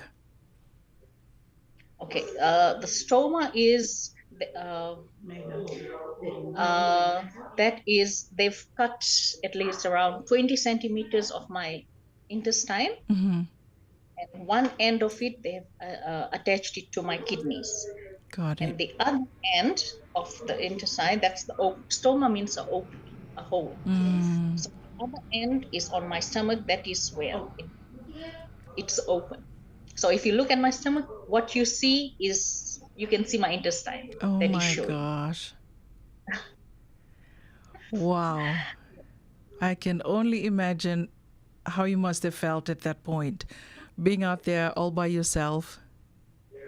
Yeah, so like when I had to have my surgery done, that is when my sister, she flew in. So she needed to, she had to look after me. Yes, my sister came in. Wow. How long was the recovery? Well, recovery was very hard, since I didn't know anything about the stoma and what to do with it, how do you take care of it. So first year was hard, like getting used to it. Yeah, first I can say almost 1.5 years. I need to get Adjust. comfortable with it, I should say. And now 5 years with it, it's like, yeah, It's like become sometimes normal. sometimes I even forget that I have it because I do everything the way I used to Wow. live. I do everything. It doesn't stop me from living my life. Yeah. Amazing. I bet it must have been like a huge change of perception, your thought process. Wow. Could you tell us how you went through that? Because it's one thing to deal with all the physical changes that you go through in your body, and then you have to kind of adjust your mindset. How did you deal with that? Well, the thing is, like, while I was still in India after having the surgery done, while I was still in hospital, and I used to say to my doctor, right, that, oh, I don't like having this bag. You know, I don't like it. Who would? Then, and to make it worse is like, because I didn't know anything about it. First time I heard what a stoma was. Then he took me down to the maternity ward. He took me there. He put me on a wheelchair. He took me down to the maternity ward, to the newborn babies ward. He took me there, and then there was a small baby there, newborn baby, with a bag on, with a colostomy bag on. Right. And that the baby was like, I think, not even a month old. And then he told me, you look at this baby that is almost a month old with a bag ready, and I was 37. He goes, whenever I feel down and I think about this bag and all those things, so he was like, you think about this baby. Like, I've lived 37 years of my life without a bag, and now I have it, and I'm able to take care of myself. Like, I will continue on with life. And then he said that, what about this baby? This baby doesn't know anything, and he has to grow up with this bag. That is what the doctor said. So, like, whenever I think about the bag, like whenever I feel down, I picture that baby with them. So that thing, it changed, the way I think of having a colostomy. Yeah, that thing really helped. So I know the colostomy bag is the other bag. What is that bag called again? The bag I use is urostomy. Urostomy. Because that's for urine. Yes. That's amazing. You look amazing as it is. No one would ever think that's that you go around carrying that bag with you. So I guess it's all in the mind, right? So now 5 years later, you're 5 years with the bag. How does it feel? I know you said you just go on with your life as if everything is normal. Nothing is there. Yeah. Wow. Did your family have to adjust to that as well? Yeah. In the start they did. Because like they knew how scared I was having a bag, and I didn't, like, the whole of the first year I was even scared to wear tight clothes. Always wore loose clothing. And then once I got used to having this bag on me, then I started going back to the way I used to dress. And now everything is okay. Amazing. I know that. Sorry, go ahead. And when I tell, like, when we go into awareness, I explain my situation that I have, and people, they say to me that looking at you, we can't tell that you have a bag on you. Mm-hmm. It's only when I tell them then. Mm-hmm. That if I don't say anything, no one can say that I have. That's what you have. Thank you. Thank you for sharing your story. Nimbolo binaka Litea ko maimbole. Litea is saying, one of our listeners, I know that she's also an ex-nurse.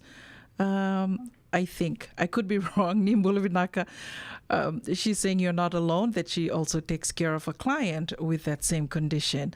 So I'm baki vida beko koya Litea. I know, so now you're 37, you're in your 40s. How long have you been associated with the Silver Cancer Survivors group? Well, I joined this group last year. Wow, and It's more than a year. Yes. more than a year. Anna Rose Bulabinaka, no, it's not reversible. She has to have the bag for life. It's irreversible. Yeah, unfortunately, but I mean, look at her. You look good, and thank you for sharing your story. The other client that I just mentioned is 56 years old, so not that much older as well. But now that you've been with the Cancer Survivors group for a year, more than a year, have you met anyone else with that same situation, the same condition? I say situation because you didn't have that. It didn't have to be that way, right? Because of the treatment, and somehow things just went wrong, and now you're stuck with that bag for life. So have you met anyone else with that same situation that went through that? Yes, I have.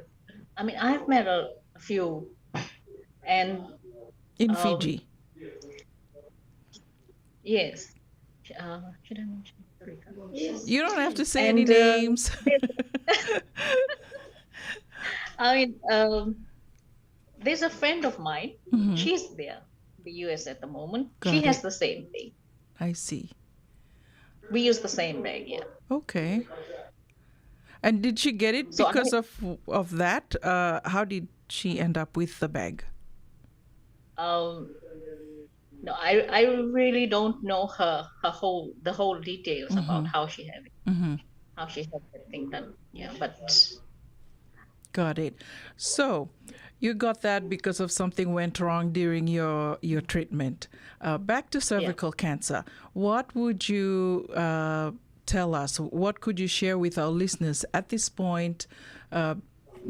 Because of what you went through, do you think early detection, or how have you changed your life, apart from the fact that you've got the bag? But let's talk about cervical cancer, and what would you have done differently?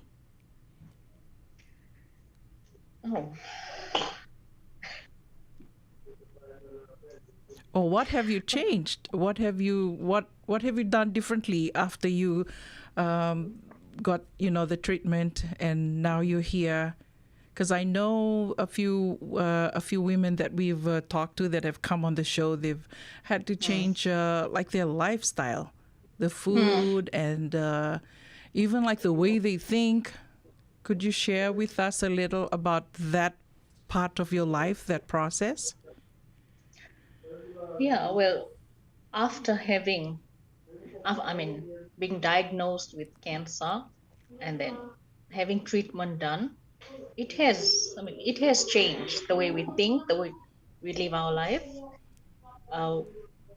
Main thing is, like, we don't need to stress. We need to exercise. Exercise is very important. Exercise, and what we eat. Our eating habits have changed. So yeah. Sorry, go ahead. No, it's not.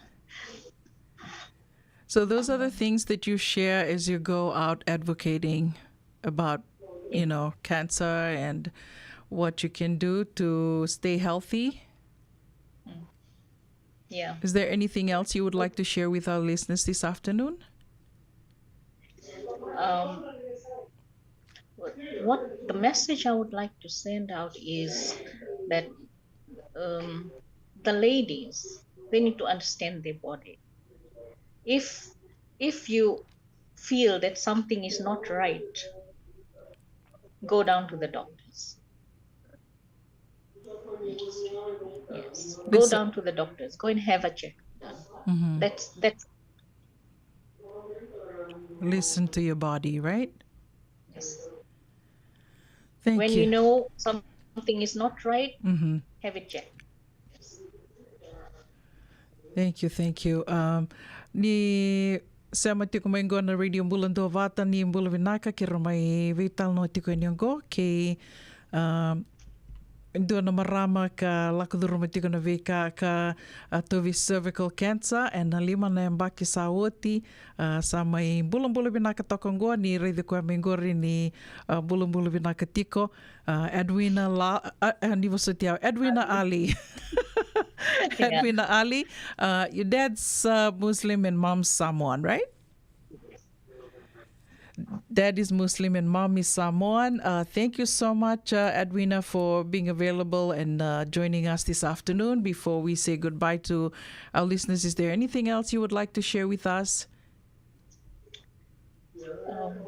Yeah, I would like to thank our sponsors.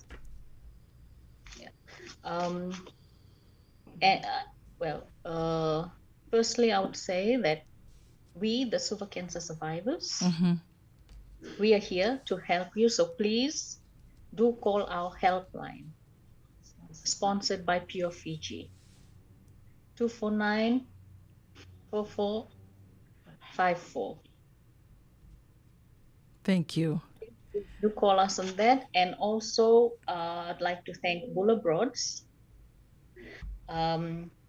Threads Company Limited, YY, Pacific Foods Limited, and also to the Fiji Diaspora Cancer Survivors. That's a cancer support team in Queensland. Yeah, I would also like to thank them because they've sent in the urostomy bags for me. When they heard that I needed bags, colostomy bags, it was so kind of them to send me in some supplies. So I would also like, yes, because like this, the bags, these colostomy bags are really expensive here in Fiji. Thank you. So yes, I would like to thank all of them. Thank you. Edwina Ali, mai wakita vitu ani ana nandi wasiningo na Vata and kabi benaka ni tusi tendendai ni karusanga bul karoni singa.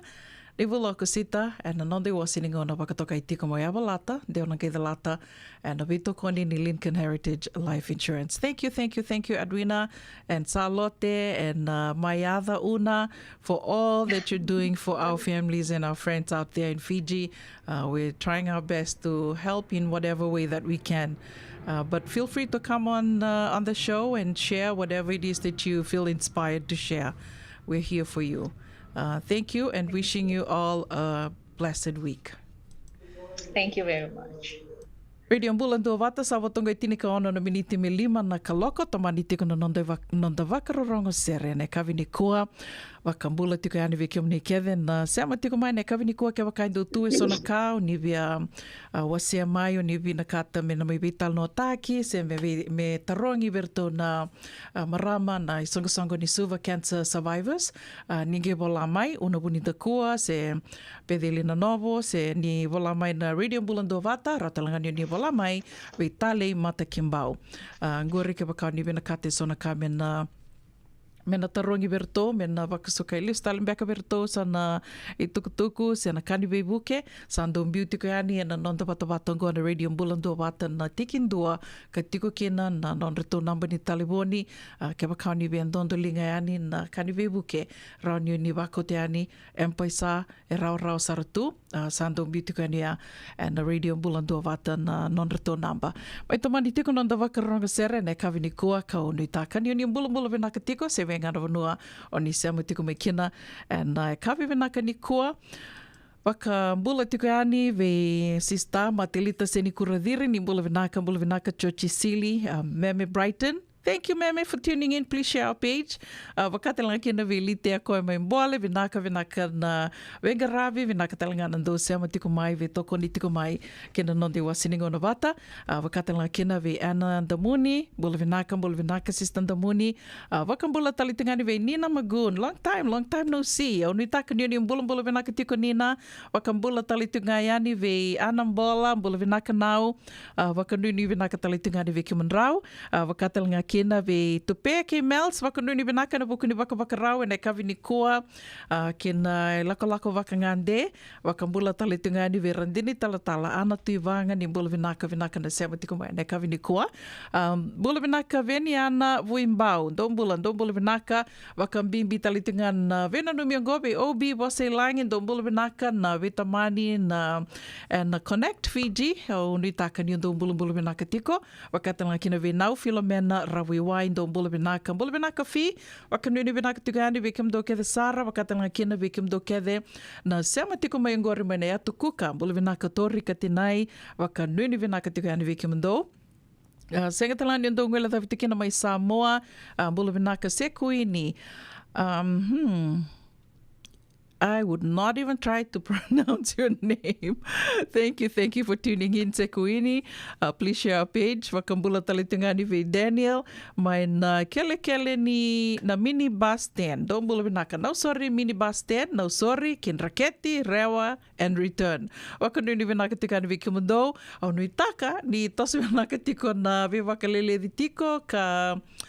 Dong kangaro ni talitinga don na itukutuku to rauti kon na matakan na singile ni ko ni sa to sa ta kasar tinga bakan do mambula tiko ni wili ni leoni banua mai bakai li tiko non rambula me bakato to batataki ke ni wili na mbaki sa ti bambuta na mbaki ngo me da tiko mengo sa 5 ko no tiko na wili ni leoni banua mai ali tiko non rambula sar mai mati sara na buku ni wakadala kai ngoni sala bakato to batataki ke na mbaki sa ti rusa ngabulu ko no nga e tamani wili leva ka nui taka veke mundo na wakadidi minibus tiko ni ndona gangaro ni tiko. Ok la ni sonangona do waka me dua tanito na mundo lawai. Ni taka ni ndona gangaro ni tiko, rangaro ni tiko na leo ni vanua irna pasindia ravonto tiko. Elizabeth wakana ni bula vinaka wakatan lakina ve talida mundo na vere vinaka na sema tiko mai na kavi ni kua wakambula tiko yani ve kimdo ke sarna ngone leo ni timi ni raluve maindawa Samu Secondary School wakambula talitingani ve na tena ke sister Afu sema tiko mai Burlingame Millbrae and kavi ni kua unitaka ni bula vinaka tiko kauna ve wakambula talitunga yani ve Mrs. Titilia Naitini ve Tara Davis ndombula vinaka wakatelnga kina ve Laura Feoko Frankie ke Mrs. Ria Mbakani ke kiomni ke sara na venga ravitiko va kegiva and vanua livongo Amerika ni bula vinaka.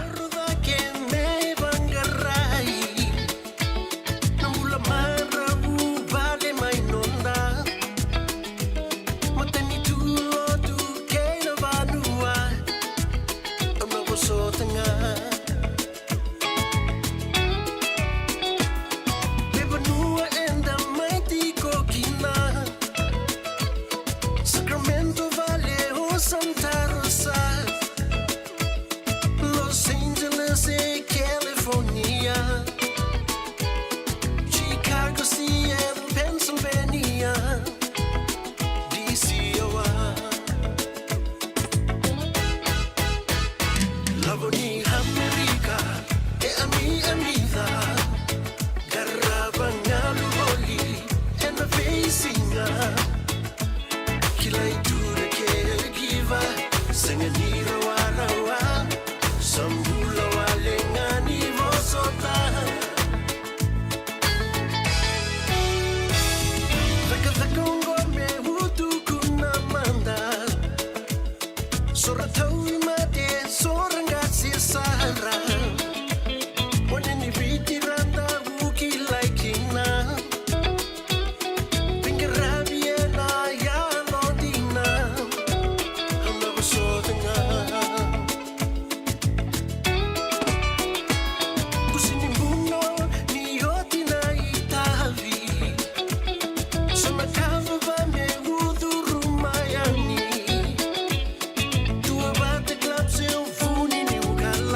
E senga dina ni kara o rawa na daka waka kekiwa. Ia endona ka enda wipu ke ka waka mamanta taka tuna bengaravi o ia ke tuna kenda tō kakana. Na ika, na dalo, na bisikete, na reo bata, na sunbells e tinimbulu makau. O e kenda tōna senga tiko ni driver se senga ni waka motoka kanda o Dren na tatu beto seaki, erto satu wakarau na Divine Pacific Food Mart mai Sacramento, merto talaveani na nung ni boli-boli. Rawa sara, we tartarangayani na taliboni diwan 21 saivarua, merto wakarotaka katalada mai na nung ni boli-boli, ena kenagona totolo tua. Divine Pacific Food Mart, Viturua Viwawalu Franklin Boulevard, Sacramento, California. Namba di telefoni 21 saivarua. Erto ngarap talangan kena lewak suburian ni nanomu yaya. Maina nonreto stoa kena nomu mati di katumba. Awa wili kay sotale na itukutuku o lewak sangara. Kabaga tarungi reso. Kau manitaura sara endua na labe-labe ni endua na baga nindi kay kayadana. Na itukuni kay matabatudo. Erto wabala. Eso na turanga kay na maramanindere. Ako Vata kaya na ibugan dinindi na eso, may toko na nanondoto italano. Nigay nama kamay na toso ningaw na kay City Veni Raturlan and a basing of Bukalulu ni 7 na ba and a tini na miniti. E viti ni 7 na tini kadua and a tini na miniti. Nama kamay and a Radio Bula Duavata San Francisco. May Kauti Keda Vata mai. Nagamos raman na may hulikin ng doon ng life insurance policy may Lincoln Heritage. Sinang ayaw sa nagkakil nito ta, nagkakil kabito ni Akostita na 2022 o sangir ta kasarabiri ni tauna. Nagkabi nga ya, kinamagal siya nga ya, sala ko man check. Sengat tali ni pera, sengat sarangan ni pera palilay. In time sarangan may. So ang kaliwara ka tala tuntawara ko. Kuwertong kau saya lo bengo kamu bilang tak nak kampan bilang kangguan na heritage link ni mau na bilang kasarang nga saya kata linto nak kaya pakatar tutu nak kena takkan nak kena pepo bog itu ta kami somi nak kira kena timber na faka isteng tu bikin na ilabul liwaya minta samu kina kisi na ni maron kina ngona mojuri paling bula kaki ba kar takkan kondo na insuang Baya sarangan na muna. The Lincoln Heritage Life Insurance dodo nga so mo na-claim na lumani rusang bulka ba newa. Kaya sa ruwan ang bagi o tinapulsing gaya na lenga, di ko na beba siya waray. Dawi mati sa siya nga. Raw sar na baka leo mo na telefoni. Text may kila mas saiva walu bandua tolu 85 na kena itutu kumatalilay. Nunggu chisu nunggu badua. Dorongo din na vimaman yono kinabitu na kawani bugululu by Keda, California. Wei mamani ruane kavi kina tolu and a single level ni lotilevu wei kemando ibiti. E warotaka na New Methodist Christian Fellowship USA. Rogode na Radio Bula Duavata San Francisco me Kauti Keda Vata mai. Radio Bula Duavata me Kauti Keda Vata mai. Mai San Francisco ki burubura. Sema mai ngai wasea yani.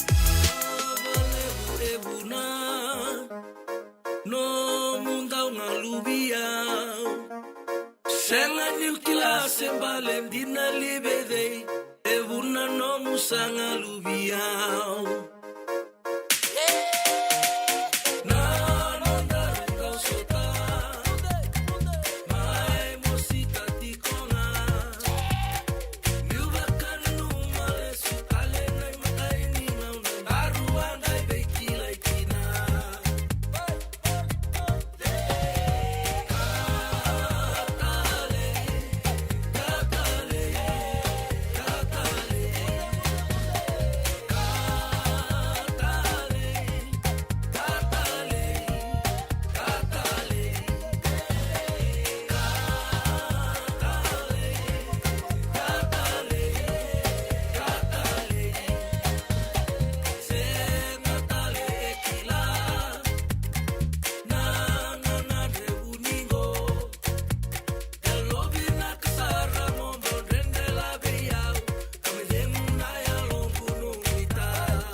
Ia sandina sare kata leina nonda mai sema tiko ena vea kawini moni tike na wakarambuka tolu kina vitu na kaloko ena neitungone California duindui tiko na ngona duindui na singa duindui na vanua ia da wakawini vinaka ni rawa ni da mai sema tiko ena nonda Vata Vatongo na Radio Bula Duavata se vinga na vanua ni sema tiko mekina ena vi singa ke wakau ni dhalata senga na lenga rauni ni ngendo rongo da tiko ngai na ngono ni ngalala kina rauni ni sikopa nga mai na nonda to tanga ni pevango ena Facebook Radio Bula Duavata se rau talangani ningai sikopa yani na YouTube channel o yana Radio Bula Duavata YouTube karau ni ningai dorongo da tukina da vitala noa.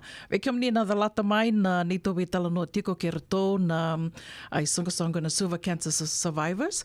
Rau ni ningai rongo da talangai na YouTube channel ningai sikopa yani subscribe kina na vibu ke sara tiko bakalebu na vinga ravi ka ndau mai rawa ninda virongo din dau matiko kina rawa ninda sema tiko kina ena nonda Vata Vatongo. Ngona ki tau sengai tekabu kina ki roa tekabu na Radio Bula Duavata na roa na undolu tina kadhiwa. O tinga vida na bula sa lako mai na COVID, sa mai dhengu toka kia ki tau sangai ndau live tiko ngā mai, wasi tiko ngā mai sona ka mai na neitondui vale.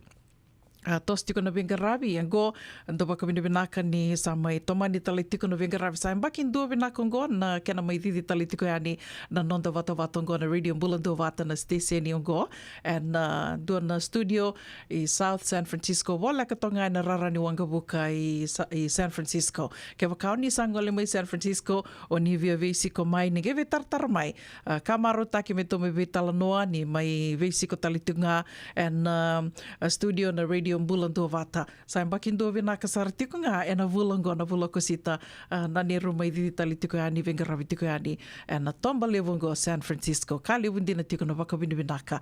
Ia levu tarlinga na programo sa andau ke tau sanga me mai leo tiko ni nonda programo ina visinga. Nonda gauna vata ina visinga. Berani na buke ki anda tu. Kila ni levu sa anda mai tu en vanua levu iso anda sa mai tui valangi. Levu mandanga viki anda tu. Ndo tau tu mai viti e tau sa sa tunga waka babalangi sa ia tunga na bibo saki babalangi mai kornibuli mandanga tu kila ke tu erandau kurambui ke ni ndandau vitala no kila ni ndona bakandina dina tako kem dona sema tiko mena kavini koa nei tatu vili dona bakandina dina takatiko ni ndanga bibo saki watike rango e bakara kurambui tako ira na nonda tu bosa babalangi ni matata vinaka tu erangi do tarang mai you have such good English, where do you come from?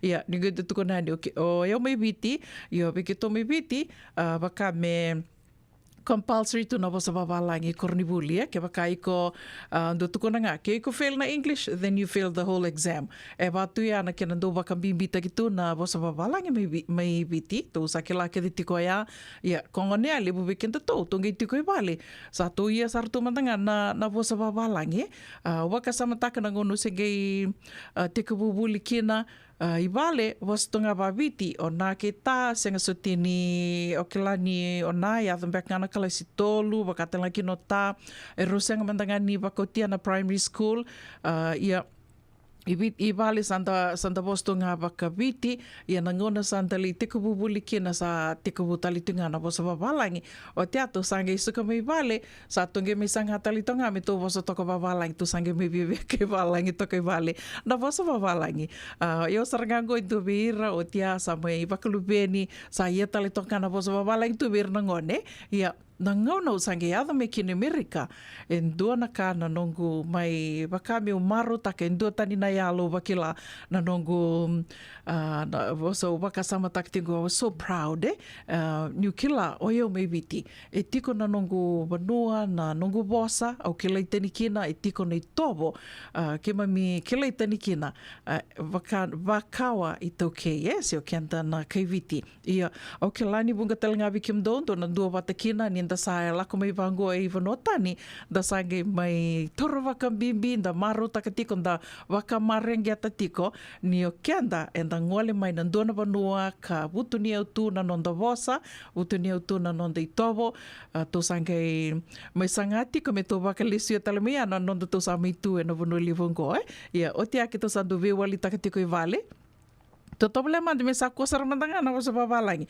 do mandanga ne atu vosa me to tu kono vakaviti me to sa vital no tiko vakaviti ro tiko no ngo ne leo do sa mbaki tul sa vulka ro do e ro sanga vulka ro ia sambo vaya e sambo wandranga saranga sa kena sanga itiko me vakatiko me da vosa tiko vakaviti i vale renre ia onge vakasamataka ni rendo tukuna na gasini vuli vosa tiko nga vakaviti na vosa babalangi o ira era na lako ni kornivuli era na lako ni na bono era lako kina e na totolonga na non retomboka na vosa babalangi e ke baka inda tu senga ni garona e sana rauni na yalia ni na non tu vosa e vir mandanga na luvenda o tia vir na makumbunda e vati ko ai koia au nuitaka ni ni na do sema tiko nga mai ke baka sona ngona e saksaka beka na itoto ni vosa ni vola mai ngona non tu vata ni vola mai ni wakaritaka mai na nomuni na numa na nomuni rai ke wakani seanga ni vinakata me rei da buruburu to doko na nomuni rai rauni ni ge volvola nga mai viau se ve tupe se ve tale matkimbau rauni ni volvola nga me kito me rokuni rei da ke tiko na buruburu to doko na nomuni rai kito na ge me o se tiko ani ka seanga ni na da buti kina na da muni rauni na to na vivu ke takatiko na nondo to maroro na nondo to vosa na nondo to itobo ya talanga na vuna ke to sanga tiko kina me levo mai na nondo programa baleta ni rawa ni na sanga itiko me maro itunga na nonda tō wasa waka maringi titiko na nonda tō wasa ke na nonda tō itobo e na vea kawi ni lotu levu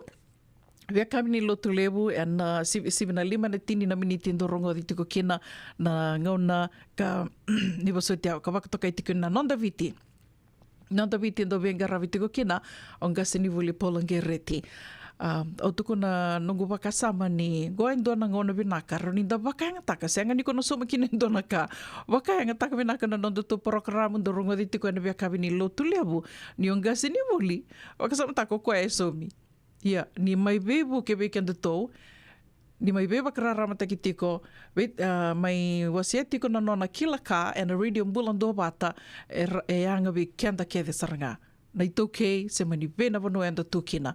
Ke mani tiko endo na voasa o ni vena kata me na mai vetal no ataki se wakamatata takiani se tumbeke sombeka na kao ni dorongo da tu wakaviti o ni vena kata me wakamatata taki ninge vola mai e rao ni nangai me wakandeo taki venga sinibuli polangereti me ngai do mai wakamatata taka koe se wakamadala kina e na kawini lutu lewe ana nonda viti rondo mai vetal no tiko ni kina ke i tupe. O talangai na e kawi ni mataka na wuke lulu dorongo di tiko kina na toso ni ngauna na venga rawi nei sitiveni raturala goin do talanga na turanga ka o ke lani bunga weekenda se o kenda ke de sarambek nga na itambang goin da kilai raturala vinaka ia na kai tali kinango o irna luvenda irna makumbunda ira senga ni kilai raturala and this would be a great opportunity merakila koaya rongo na noni tala noa na turanga go do na kana nongo do au sa kito Vata wakale usara mai valua lesi and do na ka undo ngoroi kina na turanga go na nona do dinata na kena nona nguma tuataka na nona daka nona garava noni tavi wakasoku muna mai ni tukutuku menge mbiuta wat kede mai denga mi rongo i tala noa taka ya na via kavi ni wuki lulu e na toso ni ngauna do rongo di tali tikunga e na 7 e na tini na miniti ni ngendo nana ma ki tiko mai kina ia tiko nga e na nonda vosa wakawiti o tala no mando vi wali manda go dona ka ki to mai vendre ki taka tiko e na kavi ni singatambunga sengi o tingo vi tala no ki tiko nga na vosa wakawiti o tiasa ki to ngai mai vendre ki taka tiko ani dona ni tu tokani turanga ni loma e sawa rotu me tiko mbeka na turanga go o tia sanga e ndonango na niangendo sanga tiko koe me vosa wakawiti me ni ke mamindo me vosa ki tiko wakawiti koe sando sanga sartonga mo koe me vosa wakawiti e ndonang bongi ango na vida na mbaki sa hoti arto sa vital no tiko rto vembuku tiko na sona turanga me rto le nguni angona o tia sanga ila ko tiko na koe me ndreiva tiko ya ni me didi tiko ya ni sasanga tiko ya ni i Haywood sanga didi mai vango i San Bruno me lako ya ni Haywood vikim dona kilatu na yasanango sartonga ngiri mai na wawati ko mai Haywood sa tiko me ngoribe o sa lako tiko me be sa ya vibe ya tanga tiko na nyo ko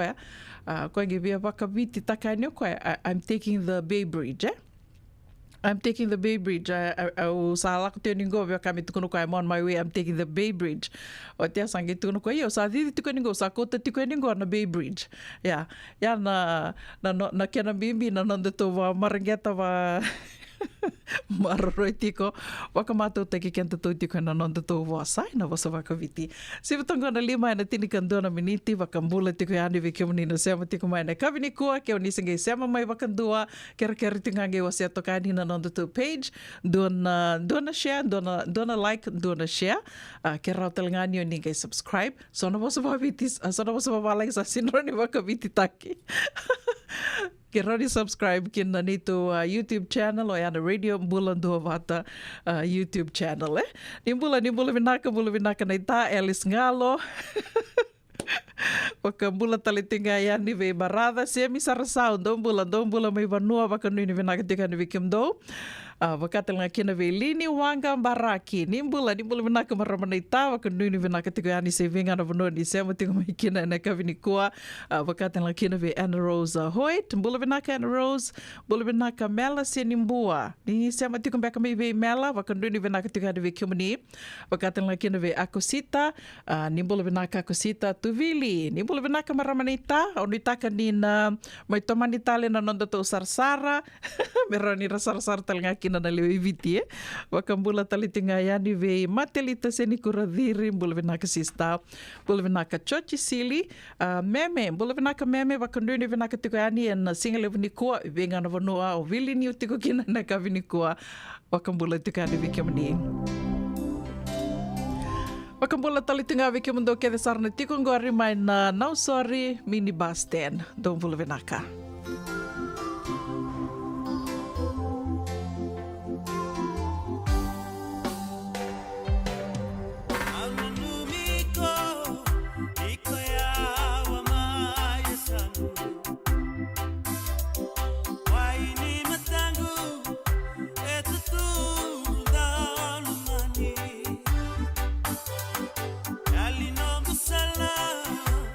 Amai bakaya yamo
na muna ngauna na levo ni nondo soso enda sa senga sarangan nikila na dapo menda baka talau taka buka singi levo taka siya baka kapitak ne ka kuni lo malenga sa tipin dono munua e rauni buka dingo ikimuni waya na JJ's Food Shack Santa Rosa, California na vei matangali kaka na tipgina me baka na karitua waraisi na logo palusami na buwaka na kaiwa soso na dalo na toa na kokonda baingani kina gamure na kaka na buwa malang me baka na steak gai baka loka tabio ka kena coleslaw surua chutney gai lago bata na kena pie na bani kei na manrai oya na JJ's Food Shack Santa Rosa, California. E rosaranga no direct message vir to giringa kina bitu sai bitu tolo dio tolo dondo limono se o nga wale saranga le to miku mai no mota e na dio maluma Billy Street oya e Santa Rosa, California. E rawtalanga ni rotoli dilibata kan ne kemu katalo washing lebu sa waka kabi ya mai Santa Rosa kina vato JJ's Food Shack Santa Rosa, California. Senga dina ni kara rawa na daka waka kekiva.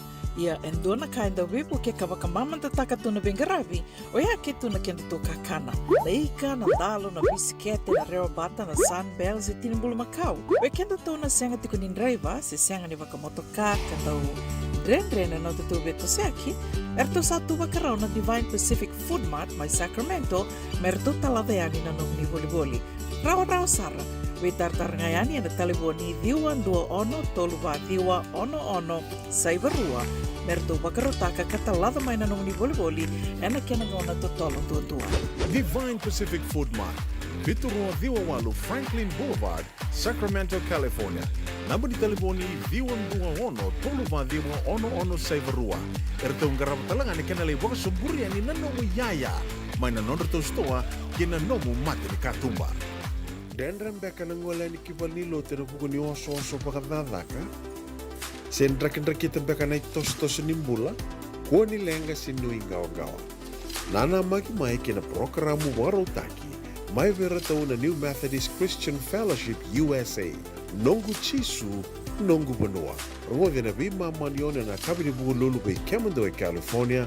Bima manindu na singilewu ni lotulewu bei kemando e biti. And a Radio Bula Duavata San Francisco. Me Kauti Keda Vata mai. Sa, medang berbuat na kango. Nada baya? O sabi lagi bakal form ni daka yo senga ni kila na me dakawa. Ole man lang katatalangan yo senga tu ni kila na kisita ba na sotava. Kuni lang endo bitolo te kisarangan no bika kitengore na Radio Bula Duavata. Oi na program dava. Mai na vei longa niu. Rangudin na 5 o'clock na vei kabini wa rombu ka vei kemendo California. Tini karuna single wuni waruma ibi kemundo ibiti. Ngo ibito koniki na Connect Fiji Care. Endo na caregiving agency ni ngoni toke and a Limanan Rao Capital Mall, Suite Rutolu Rolima, Sacramento, California. And the Wingraviki na o Mama Kavesi Vosenlangi. Radio Bula Duavata San Francisco. Mikoti Kenda Vatamai. Radio Bula Duavata, Mikoti Kenda Vatamai. Mai San Francisco ki burubura. Sema mai ngai wose yani.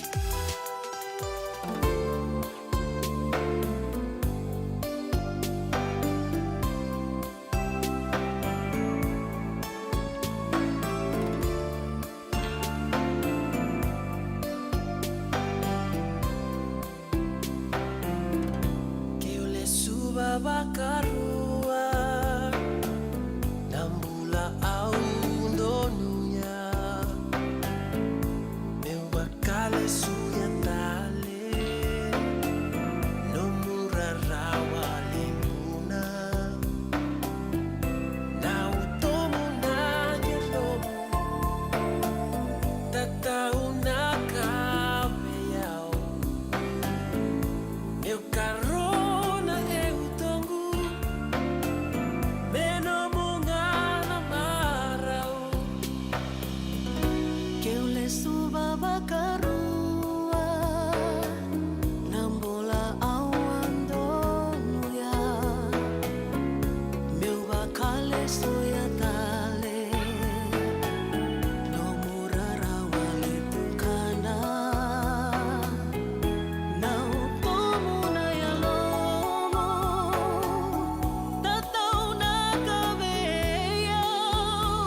sotiau.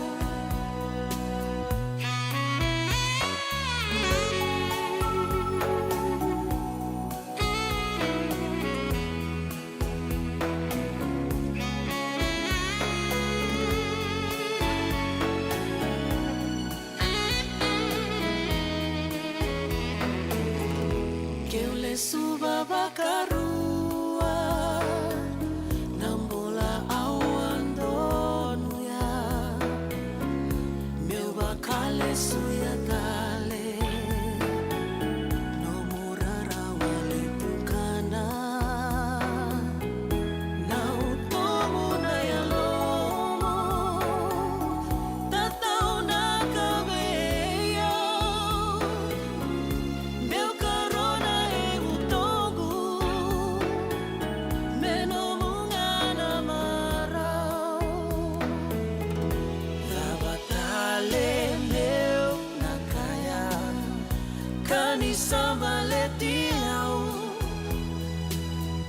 que watani serarawa que reamo bosotiao que le suba bakarua namula au donuya meu bakale suya tale no murarawa lembuna now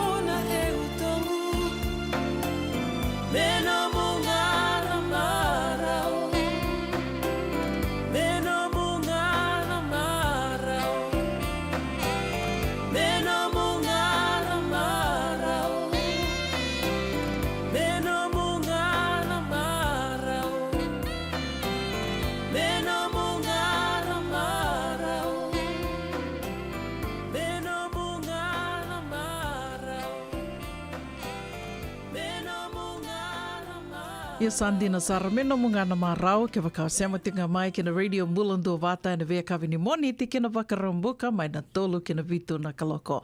Ve mamandonu na lima vinaka wakalivu na sema tiko mai au kenda wakikimni na singe sema wau tiko mai na kawini kua ke rau nige indoto kana like dua na share ke rau telanganyo nige subscribe ke na nito YouTube channel do makasara na vivu ke sara tiko wakalivu. Nandi wasi ninga una ni rango mai wal ni songo na kawini kua vidangani tukutuku ya adhara tiko mai. Matai ni tukutuku vesure te raramba tiko go Wikamundo and na tomba lebu go San Francisco Bay Area, Peninsula, South Bay, East Bay. Ke pakai senga ni dona vanua ni ngole kina na singa wakarambuka sarangango.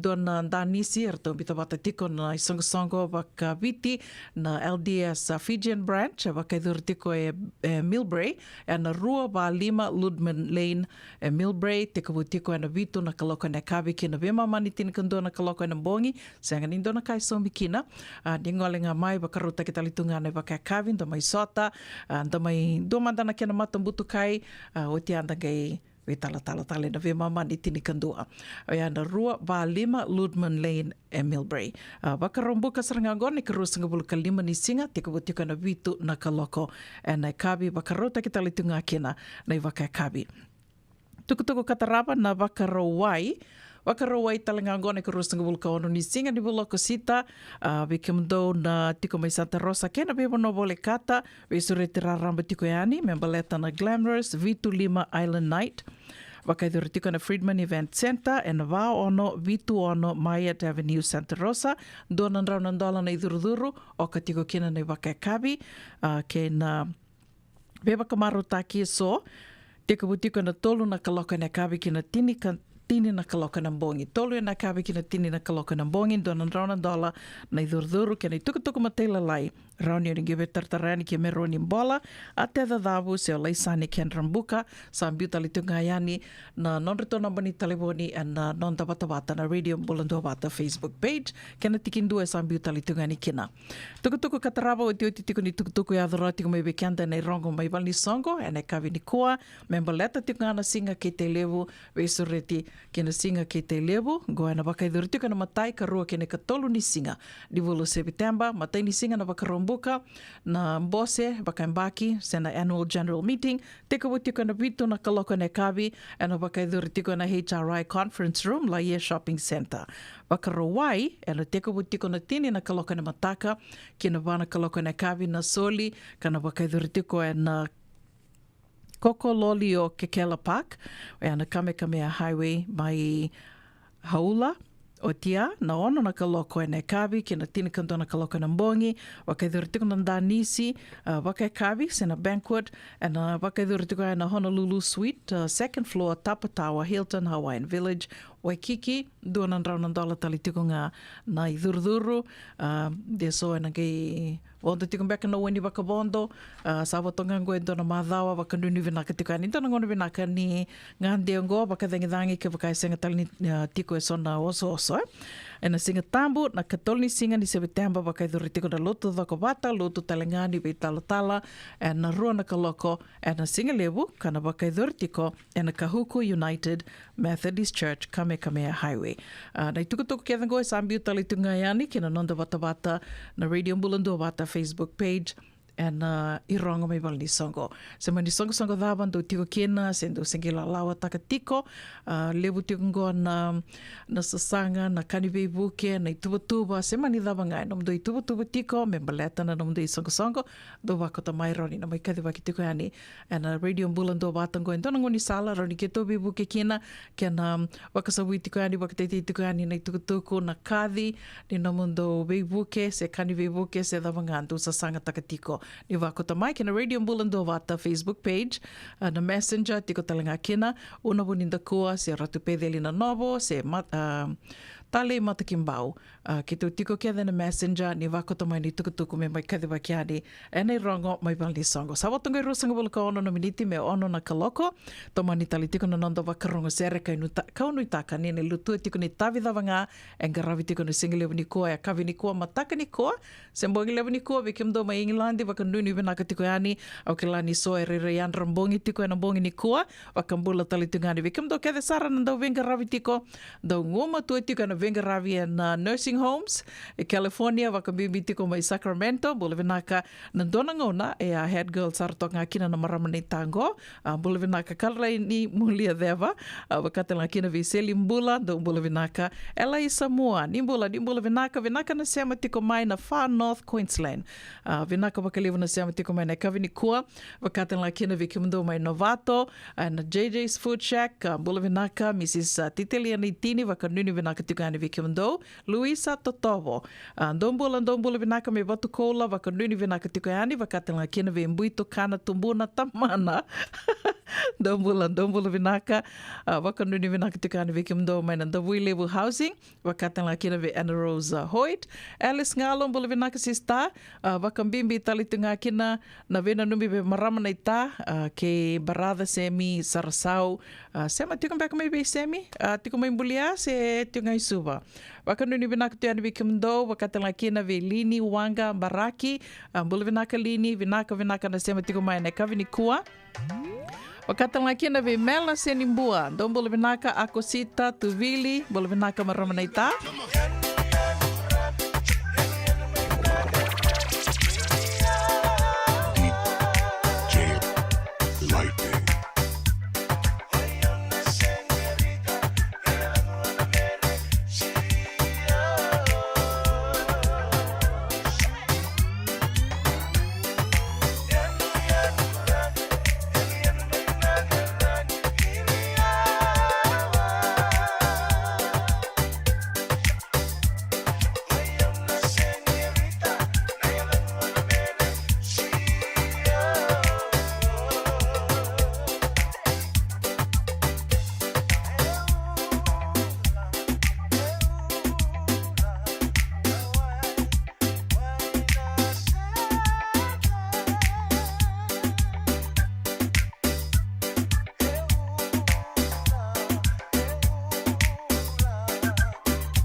Pop it like it's hot. If a nigga get an attitude, pop it like it's hot. Pop it like it's hot.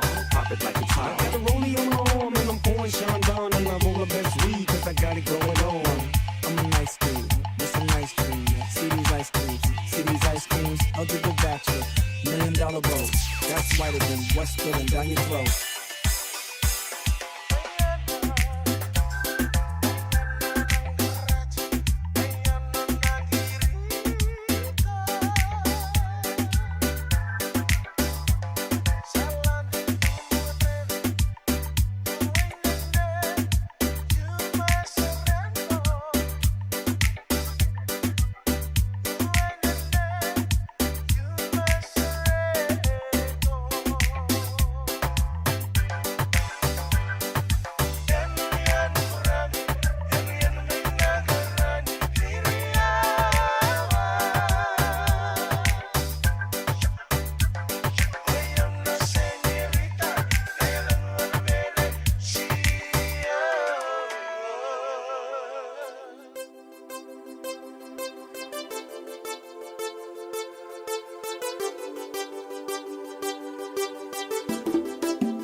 Sibe yau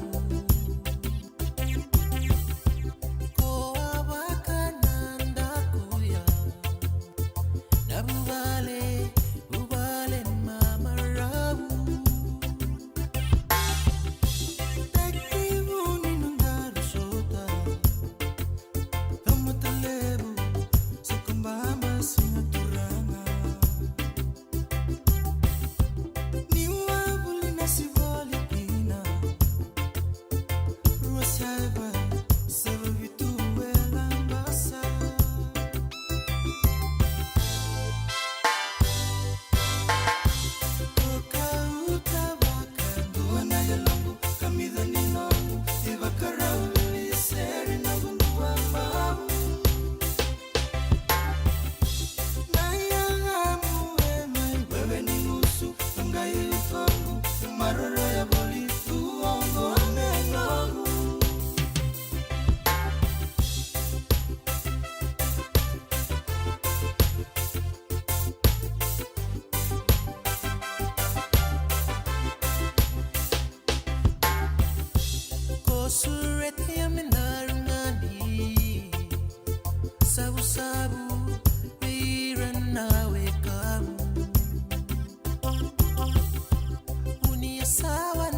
Kauti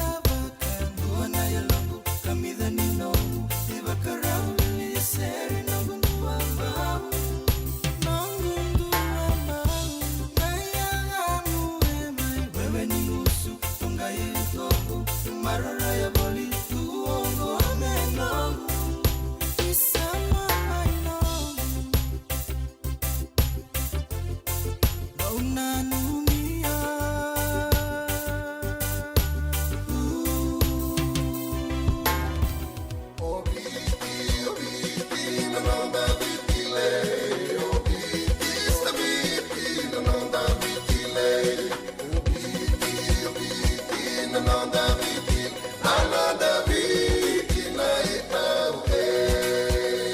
na nonda biti ke ngasini buli paulange reki rungodi ena lima na kaloko ena kabini lotule ve kemudo e Amerika tini karona kaloko ena singa lebu ni baka romboka ve kemudo mai viti ena radio Bula Duavata San Francisco me Kauti Keda Vata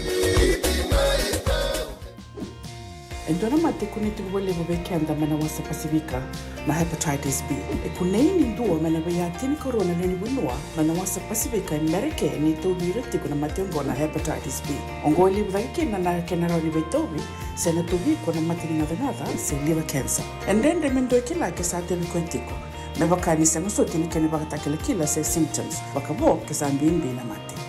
Mbimbi ngoni kila monobaka ni kebi membaleta na hepatitis B. Peter mai kena telefoni 526 ono vitu va 51 sesi koba na nondo to website www.sfhepbfree.org. JJ's Food Shack. E tiku kedi kena na kakana boga biti me bakana kokonda. Lobo benga ni ngai kani doitu na bundi na ndalo se tabioka. Na kakana boga malangi me bakana steak baka loka kena coleslaw. Wee! Na kari toa sa wadha badina na keni kana. Kay tiku talanga nondo to specials and the lomo ni madawa. Dau tamba na Facebook. Na doi ni tiwa ya na pani mandrai pai ke na bungatale. Go na JJ's Food Shack. Viu Valley mo Billy Jane Street, Santa Rosa, California. Karo talaga nrato dili mo yang may Santa Rosa, may yato sarani kina Vato. Giritirto sana kina Vitu Saiba Vitu Tolo Vio Tolo Dundu Limono. JJ's Food Shack, Santa Rosa, California. Senga esan dondi na marau kina boga vingile wo wakila Balata? Kesa mani ka vivi na nongumbula ke mundo sana senga ni lenga. Dona senga talanga ni rere walo ma se mundo warakati ni la bundreng balata ni swada kabatu na nongu life insurance policy. Iko da kam to waka tapia. Sa tumu matanga na numun rangai senga tu na non tu pepa. Sa tiko na mate se senga na pepa senga na lenga. E se rawa nindu na nongu life insurance ve Lincoln Heritage Life Insurance. Na kambani ni life insurance kanga niti kenda binaka na itoke kanda sa may boga tiku-tiku ngoya Amerika. Rawa-rawa sar na boga leo fomo. Text mai kina vasaiwa walu, walu wandua, tolu-tolu walu lima, ena kena ituku-tuku matailalai. Radio Bula Duavata me Kauti Keda Vata mai San Francisco ki bura-bura. Sema mai ngai wase yani.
Ana radio Bula Duavata to mai veva kamaro te kitiko ni ave kianda nei lao na delay sea ko tamai kina na ngona ni sa botongo e tini na miniti me ono na kaloko to toka tuna nraki ve ke tau na tomba level go San Francisco de na ngani bakele tu ni tunu makatu ka rautelangani sona banua bakele toka kina na boy kumbo e na vuko ngani kama sona banua e kama tiko e na ngona ngo ka ke tau wakabina vena ka tikina bakelevo e na tomba level go San Francisco ni ke tau ni wakila na vika vau ya dina ngani ki to mai wakila tunga na kena boi kumbo tu e na sona ngonai ia senga ni ki to wakila tiko na uda na une ke na kama ka wakaira wakila tiko e na vea sai merika tali so ko nga ya ke mamindo we wali takatu na tu e na vanua livungo o California wakambimbi tiko ve ki to e sana go e na tomba levu San Francisco ni sau levu na tiko eke ia savanga ya we pay for the weather ke to soma tiko na nraki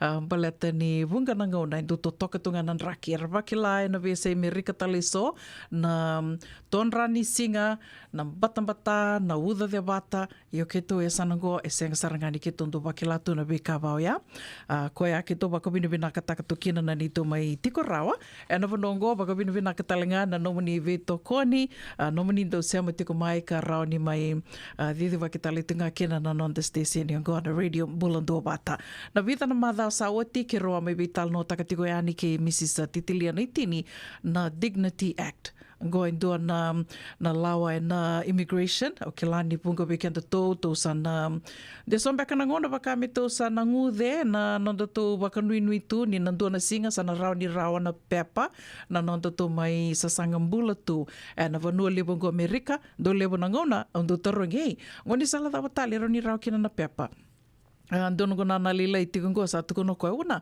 erto satu kono tiko me nangone ni oi koro ni bebu kena rao me sa daka rao nangu pepa isa un diva mandanga me avatu yana kena rao ai yo kento sa ke latu na sa mindende tu na vanua levo ngo Amerika e vida saratinga na ngoni sala e rao ni na rao kina na nomu pepa ndua ya ke wakai ko wakawati wakamau ke nandua ka sa leo ni vanua tu eke se ndua tale ke wakai dua bertona ngone sa mai wakawati ke nandua na leo ni vanua Amerika o tia na ngona sa leo ni vanua kino koe leo ni vanua tundei me sa citizen kino koe sa nange rao ni petition me rao ni dhaka na nomu pepa ya do talango ni sala ya e so ke wakai erto mai dua bertona baka na ngone mai sudhu ke samba ki nangone samba ki roa stanga bulukan dua kina sana ke rawa ni dhakawa koe na nomu pepa ya saranga nangoni sala so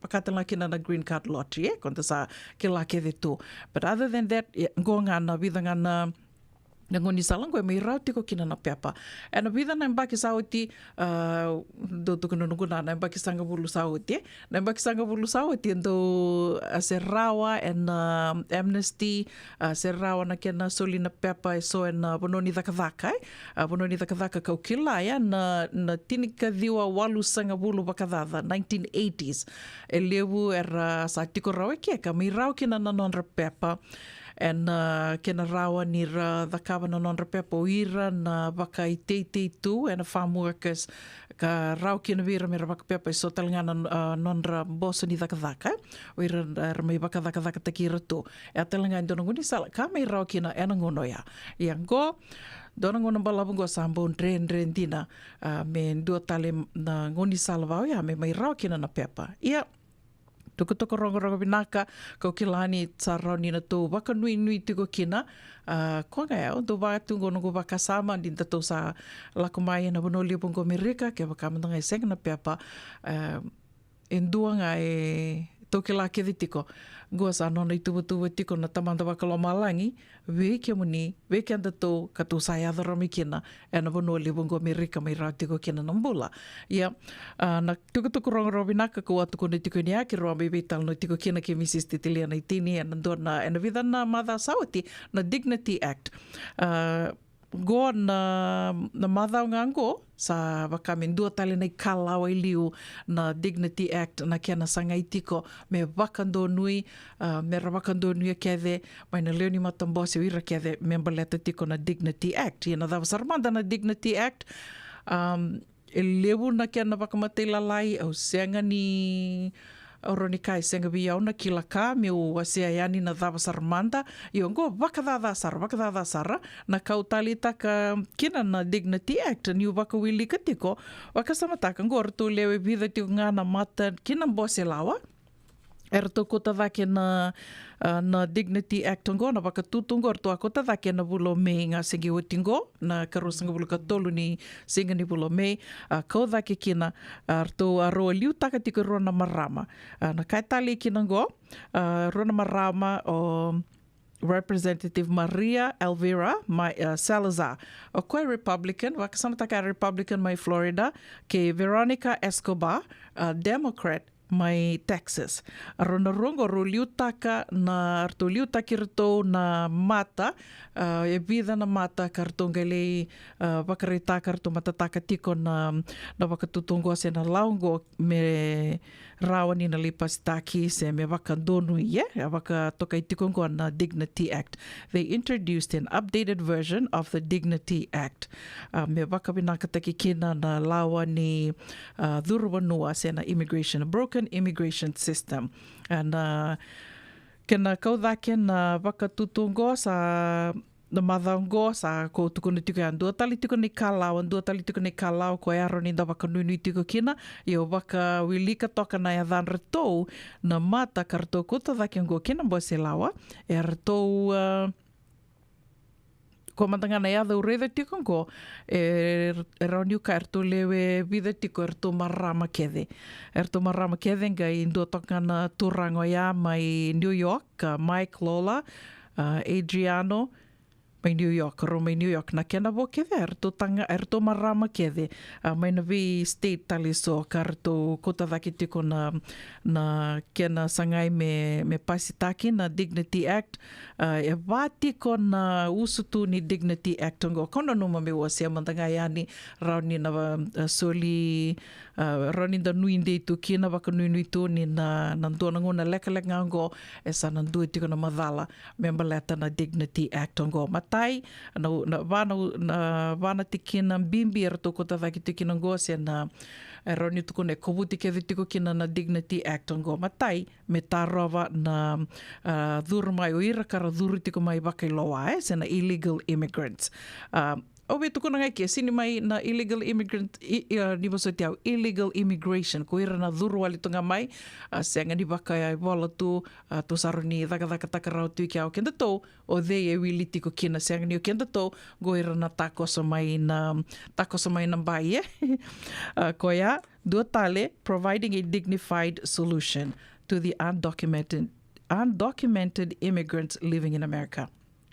Ya dona kene wali ni lenga tu sakila ke ditungo ando tale ame na mai wangangado taka na dhaka ke na Bula Duavata Amerika ka wakatelenga kina na kena sangai tiko se me wangangado take tali tiko nga na nona rauni rawakana matani tu levo Amerika ka men tiko e nandoni wakatangende men rendre nirna ya dhubi koe mai na vi matani tu tali so Viempimbi toka na vitiki na kedongo ka rto yangona na buna rto kota dhaki tiko kina rto na lawa mata kina matambosi ngo me rani na wakandonui mai na Dignity Act baleta ni tatu o kilana wili to atura rawa and vida na yambaki sauti ni roto tiko ni tini karua na milioni na leoni banua se na tamata tambuyani karasa tiko ngo Amerika e senga tiko ni ra se tiko roni kai senga ni bakalawa na non tiko wili tali tinga kino kenta to sa ya doranga mai to sa mai tu e roto tiko ni tini karua na milioni artonge kota vaki tiko mortongo na tini karua na milioni go wakasamataka ke waka mesa wakalawa taki mesa wakarara taki biu endua na indewa yani kena li rauni rawa na pepa e na rauni na bukia wakalevu na Bula wakailawo ni ono levo ngo Amerika onge wakasamataka na niro waka wase tiko yani ke Mrs. Naitinio ya kawa wakawilika tiko kina ni dona kai na lava ki tiko ke waka endua e sa tiko e ke sa embaki lima se sivia na embaki lima na nomu sa me tiko Amerika ya endua na kai e lava ki me rawa ni kona wili tiko se rauni na mena rau kina na nomu pepa lima na embaki o te asanga I tiko tale na nomu tax, na nomu sau matiko na nomu I wakadhawadhawa, e na loma ni lima na embaki o ia, koe au ki roa wewa se takatiko nikina. Ngonongo, ke waka se mbera tiko ni o soma na nomu I wakadhawadhawa, ke o sakilani sa mai embaki lima, se sivia na nomu me tiko Amerika, taka takiko, soma rau tiko e ani na nomu I wakadhawadhawa. Baleta na ngona e sanange $1 mi kinango, sa rawa saranga. Ia e vida tiko na kau waka samataka rau, baleta ni tamani wili, aunge seanga ni vetuku nai ni sona kandi o nange wakadhalai ki muni e. Ia mandanga wakadhadhaka o nanuma mewa se atu mandanga e ani, rawa ni na sulia tu e sona waka nui ve kenda tō. Kau sanga tiko kina mena ndona singango, me rau ni na ndona lawyer ni immigration me rauni ki tōna me vetal noa ka rauni na wakamatata takatika ni kina vekenda tō na vekai so ka rauni tō sa dhakawa tiko me tōna waka roto kina vekenda tōna sa mai tiko sa mai ambaki sese na nonda tō tū ngoe ndona ngoni sala e rauni na rau tiko kina na nonda tō pepa matai au ki la tiko ni na loma ni lima na ambaki o se na vitu na ambaki ko sa rauni na soli tiki na viko mo rauni o vila koe aki me rauni o na dhaka tiko o te asa nange o te talembea ke vitu na mbaki, nangai lisubi tale na nomu kisi, me sanangai lora e sana rani suli kia vei ko na nomu green card se senga. Ia wakadhadha sarna vika o atura rau e na nongo senge wilika e nei matainingona na vika e some mbaleta na Dignity Act. Ni se amati ngā mai kina radio Bula Duavata o ke lani nandua singango sa sanga tiko na nongo I nguto dhoko me nandua na immigration lawyer me ki tona mai vetala noa yani ki rona be vetala noa se rona vetala noa yani ki tupe nandua na singa wale ngā ngoe ana puna ndotala puna mo ni se amati ngā mai kina radio Bula Duavata tiko ngā na immigration o via veva kana numi tali tu ngā yani ve ke mdo mai viti sambai di roro tali tiko mai ngoa na ngona ni kia $1 na green card lottery na vulo okoto sa totolo wali tunga na ngaunai wotonga orunika wotonga ngoe dona bula me sana $1 tali tiko na wakale fomu membaleta tiko na green card lottery na kene tuku mataila lai se ama tiko ngā mai kina radio Bula Duavata sivitanga na ono e na tolu na miniti ni mbula vinaka vinaka na se ama tiko mai na kavi ni kua na sera katarawa ngono ve waka mbula tiko ni kina ve Mrs. Mother Valata mbula vinaka maramata uvu kere vunde tiko yani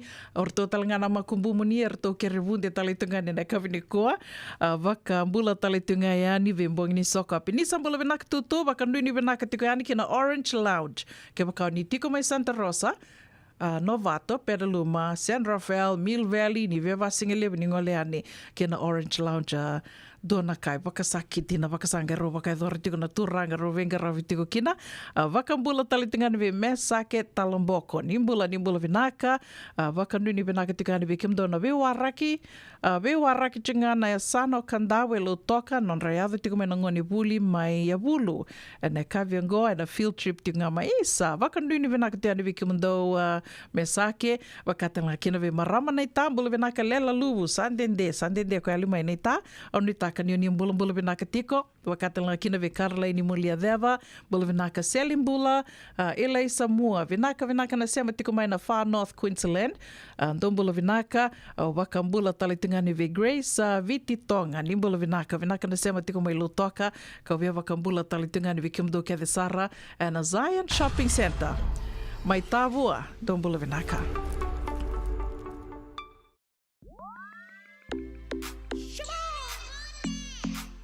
West Fiji.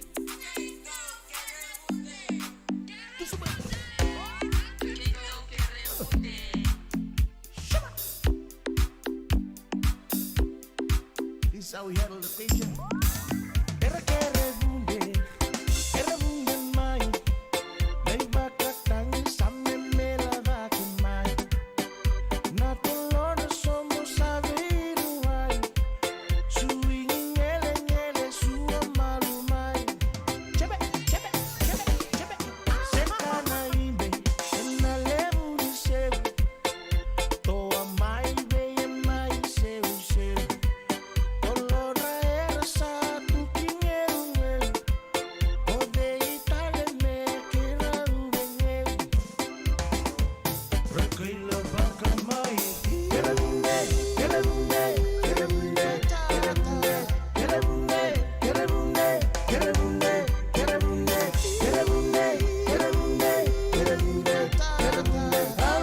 Samo dengan ke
guitar, feel for a jar and begin. Set up a gun, we'll have big fun on the bayou. Jambalaya, crawfish pie, and failing gumbo. For tonight I'm gonna see my share of mail. Take guitar, feel for a jar and begin. Set up a gun, we'll have big fun on the bayou. Jambalaya, crawfish pie, and failing gumbo. For tonight I'm gonna see my share of mail. Take guitar, feel for a jar and begin. Set up a gun, we'll have big fun on the bayou. Set up a gun, we'll have big fun on the bayou. Set up a gun, we'll have big fun on the bayou. Set up a gun, we'll have big fun on the bayou.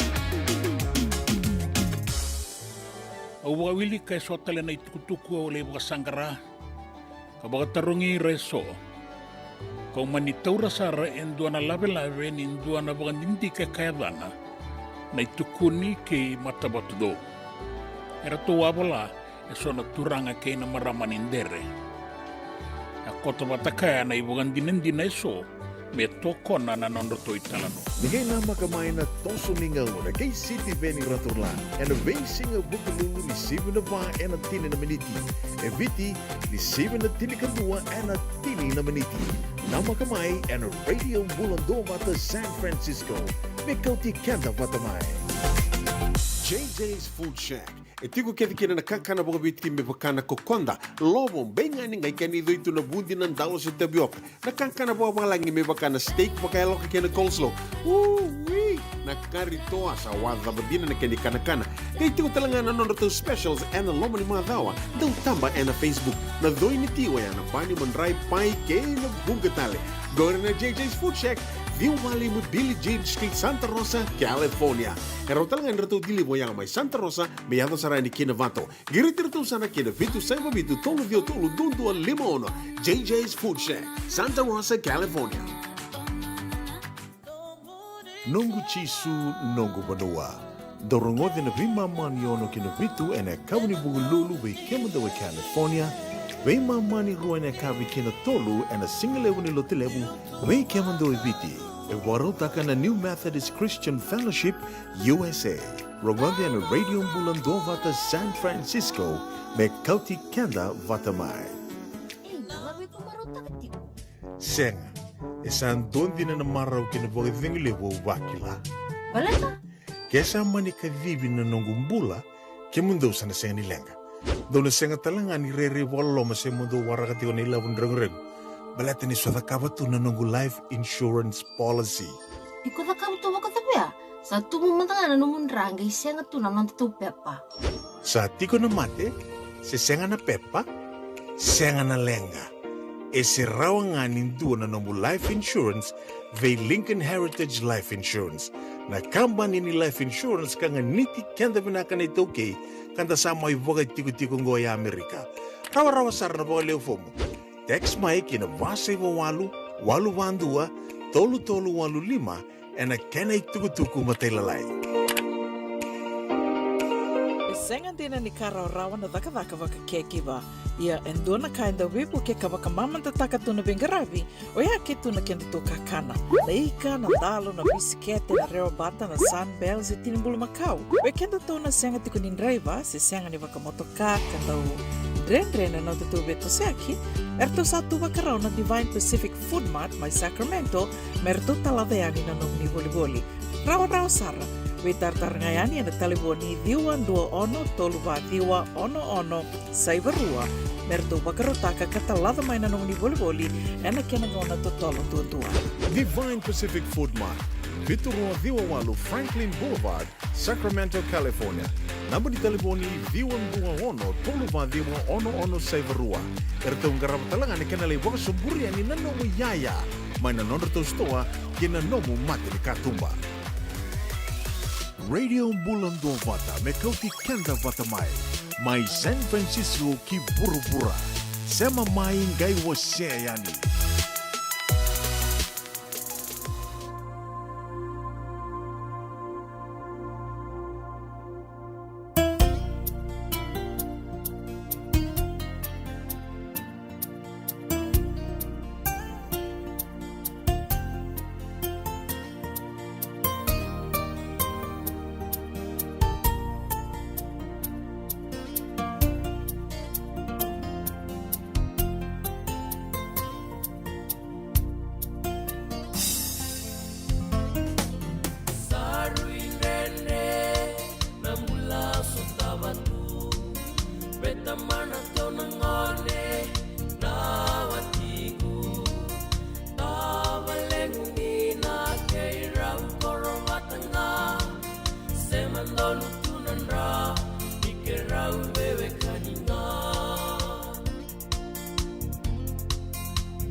tatau Tau dai ndau na numiau Mai veti na mungou Dina sarani wakamau Kou savei na waki Nene na vei satari Wewe ni masuvoli Ondo unda vei lomani Kou savei na waki Nene na vei satari Wewe ni masuvoli Ondo unda vei lomani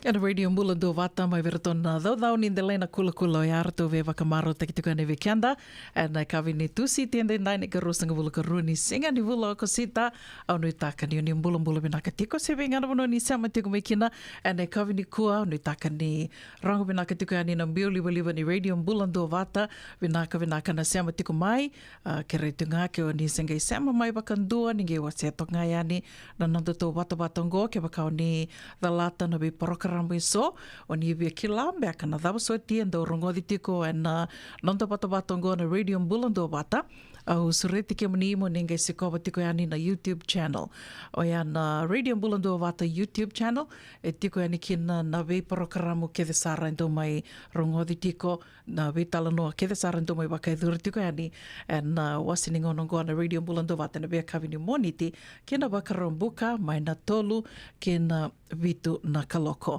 Na vida na madha sa wati o talanoa takatiko yani na motoka na kena sa na dorangona au atukone tiko. Gona veka ngā undo waso kumuna mai ni tukutuku wakambimbi tiko ni ke tō tiko ni ngoa e na wanua ka lewu sarana kai do tiko wuta kia ni kina lewu na ka ni da wakasamataka na mona liwa technology gona wanua e ndu lewu na kai tō ia wia ni kina i o ase talitunga yani na motoka na kena sa wolitaki se sa turi wakasamatango se sa tukuni na rona undoluro sa vulkalima sa nagi rawa ni na woli taki kina na motoka se rau ninge waka tarekina me na didi e ngauni sala.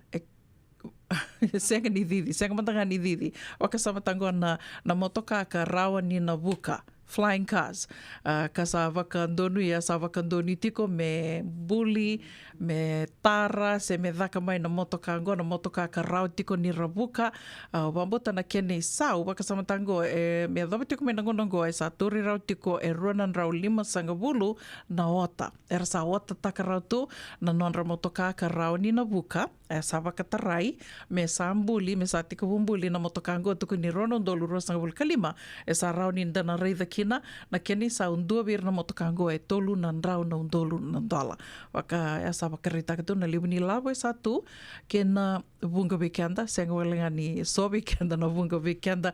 Tiko voliongo wakambimbi tiko e na vanua liwongo Amerika e wa tiko ngo na ireirai ni motokakau tuku na tiko ni a. Ngo endo na kambani ka aratombuli e tiko na motokango ia wetal no taki tiko wakalewu e vital no taki tiko wakalewu ni ke waka me sana ngone sana wakataraikina na motokango me sana wuka se me sana rauni na mai waka ngatake o ira na ndreva taka o siang mandangani kila na dhamio tuko na ndreva taka baleta ni nda waka sama taka na wangabuka o ira na pailate e rabuka taka na wangabuka e rambiaka ni tu sana kango ira sara na buka taka mbiaka na motokango ia na ka ngai matali kina na motokango ni rauni na didi tuk ngā waka na motoka o tiana lako ani na sona vanua ka oso stukina na ngoni sala sena traffic e sana ngai rauni buka na motokango io koe ango ne vital no teki tikina ni sana o ira karana volia na motokango e na dua taini na non raliseni. O ge waka samataka de sana turi mai na ni obviously era sana nreva rawa tu sarna kila ratu na nreva o bambuta sana ngai o ka ni kina na non raliseni na veka karavuli dambia ko na pailate na vuli pailate me rawa ni ngai wakatarai mer na nreva taka se mer na taukeana na motoka wango se na flying cars. Vatiko ia na veka And sa may wakasarawa tu na ura na ngonongo senga ni kai menda na kurambui taka na vivi sau e sa yada tongo wakatelanga kina na vida na madha sau tia wakaritaka tika ni tupe do na motoka na e sa andre bataki koe tinga bataki koe e na motoka ara sa didi sa tinga ngo e na tolni ngoni sale California ka na vida na madha sau ati e wakabuna na traffic jam mai vengo sartonga ni ndona ya sei San Francisco ya na kena sali tao koso tu kele koso sartonga na lomando nu ni ngoni sala na motoka ndo vir na motoka ya kan ribatiki ko nga batiki koya o ter sa levo na motoka pao ya era la kutiko na tol ni ngoni sala se no ya sano ya ni sei San Francisco ya ndona moni madawa kan ga bakabuna mera sange mi kele kede tu ya ni do ngana ngona kele kede tu kena ya ya na kai Roni kainda na nama ka tiko ni sana yado e na tos ni ngauna da sa tos tu kina na ngonongo ai. Sipa tangona ono e na ruasanga bulu ka 5 na miniti waka me matalia tubio ni tukuna ni sa sivina ono ni rengo itumba e se dhila vinaka sartunga na singa. Wiketo e na tomba levungo San Francisco waka nui ni vinaka tiko ya ni se vinga na vano ni sema tiko mai kina ni sema tinga mai na itukutuku e so me mbuleta na nonde tos tu ni mbula tos tu ni wurwura na vivi sau na vikabo e so kitondo sanga me roni na mai dawa sea Vata tiko ya ni me mai wakasawi tiko ya ni and a radio Bula Duavata San Francisco me Kauti Keda Vata tiko mai ni sa sivitongo no ano and a rosanga bulka ono no miniti na sera katarava au no bia bakambula tiko ya ni kina vi tau dorin say dora sandende tau ono itaka ni ando bula binaka tiko wakatala kina vi mere salandoka ni bula binaka mala wakanui ni binaka tiko ya ni vi kimdo wakatala kina vi seni langa kalimbiu binaka wakalevu na sema tiko mai na kavini kua marama taon role live usoni maseo ni taka ni do bula binaka tiko mai LA senga soti ni ndo wakilana Lambo Hillary ka wakatel nga kinavi Alice dinati tau di ke roni ge ndo toka mai ni tala no mai sana ngori sana do makasara me ki to rongoda se da ndo wakilai no buku ni Lambo Hillary ko wasia tali tunga yani senga walenga ni ndo bakilana Lambo so talanga no bonongo ria bakili talanga kina na une rambe ni ndo mai ni tala no ando na bulango mai LA tau di wakanuni vinaka tali tunga yani Grace viti tonga vinaka na sema tiko mai na kavini kua wakatelanga kina vi kemdo ke sara na sema tiko ngori mai nandawa ke kemdo ke sara na matabu wale na lodho na kachi na sasavu na lodho na buku ni wakawakarau vi kemdo ke na matabu wale ni tukai sikeli na wakawakarau tiko kina soli na muoni madhango no itaka ni tosa vinaka tiko na nomundo wakawakarau.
Nada masara manda me huli kenen dono no life insurance policy mai ve Lincoln Heritage. Sika ngaya sa nakakil ni tuta nakatil kabitu ni ako sita na 2022 o sangir ta kasarabiri ni tauna. Kami ngaya kina mother ngaya sala ko mana check. Sengat tali ni biara, sengat sarangan ni biara palilai. In time sarangan mai. So tantali warga tala tunda warga. Ko tunggu. Kau saya lo bengo kamu bilang tak. Nakambani bilang kang gua na heritage link. Ni. Ngono bilang sarangan sengat tali tu nak kaya pakatar tutu nak kena. Pakan nak kena pepo work itu ta. Kami somi nak kira kena timber ke apa. Seng tu bikin dari labu lewaya. Minta samu kina kisi dan ni marong kina ngona mojuri paling bul kaki bae kar tak bodo na insuang. Baya sarangan na muna. The Lincoln Heritage Life Insurance dondonga so muna claim na lo manurusang bul ka banewa. Kaya sa rona ba ki otin na policy gaya na lenga di ko na beba sa oray. Dawi mati sa siyanga. Raw sarana ba kaleo fo na telefoni. Text mai kina was seva walu bandua tolu 85 ena kena itutu matelai. Dendram beka nang wala ni kibal ni lote na bukuni oso pakadadaka. Sendra kita beka na tos nimbula. Kuha ni lenga sinui gawa. Nana mai kina programo warotaki. Mai vera tau na New Methodist Christian Fellowship USA. Nongu chisu, nongu banua. Rungo na bima manione na kabini buku lulu bei Kemando California. Bima mani dua na singilewu ni lotu lewu bei Kemando biti. And a Radio Bula Duavata San Francisco. Me Kauti Keda Vata mai. Sengan dina ni karaw-rawan na daka-daka waka kekiba. Ia endona kainda wipu ke kawaka mamanta takatuna bengarabi. O ia ketuna kendito kakana. Laika na dalo na bisikete na reo bata na sunbells e tinimbulu Macau. O kenda to na senga tikunin driver se senga ni waka motoka kandau dren-dren na tutu beto seki. Erto satu wakarao na Divine Pacific Food Mart may Sacramento, merto taladayani na nung ni boli-boli. Raw sara, witar-tar ngayani na taliboni diwan 21 toluwa diwa ono saibarua, merto wakarotaka katalada may na nung ni boli-boli, ena kinagona totolo tutua. Divine Pacific Food Mart, Viturua Diwawalu Franklin Boulevard, Sacramento, California.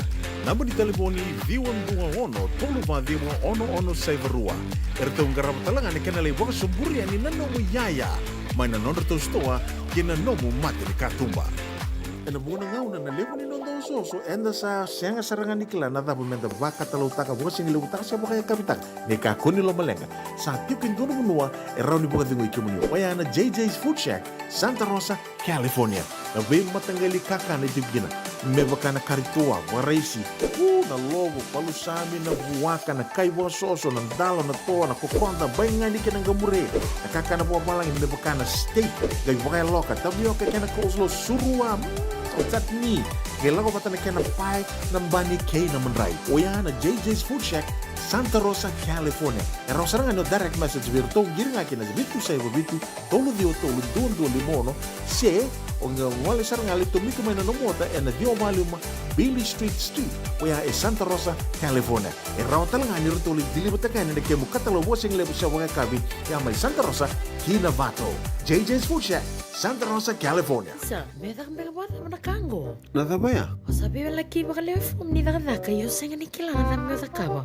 Ola man lang katakatalangan yung sangat tunikila na kisitabaw na sotaba. Kuni lang daw bitong lote kisarang ano bika kitenggore na Radio Bula Duavata. Uy, na program na ba? May na bilong niyo. Rungudin na 5 na kloko na biya kabi ni Warumbu kabi Kemando, California. Tini karuna single ni Warumu ay biya Kemando ibiti. Goy bito kuni kina na Connect Fiji Care. Endo na caregiving agency ni Monito K and na Limanan Rao Capital Mall, Suite Rutolo Rolima, Sacramento, California. And the wing rabikin na o Mama Kabisi Bosay Langi. Radio Bula Duavata San Francisco. Kauti Keda Vata mai. Radio Bula Duavata Kauti Keda Vata mai San Francisco ki burubura. Sema mai ngai wose yani.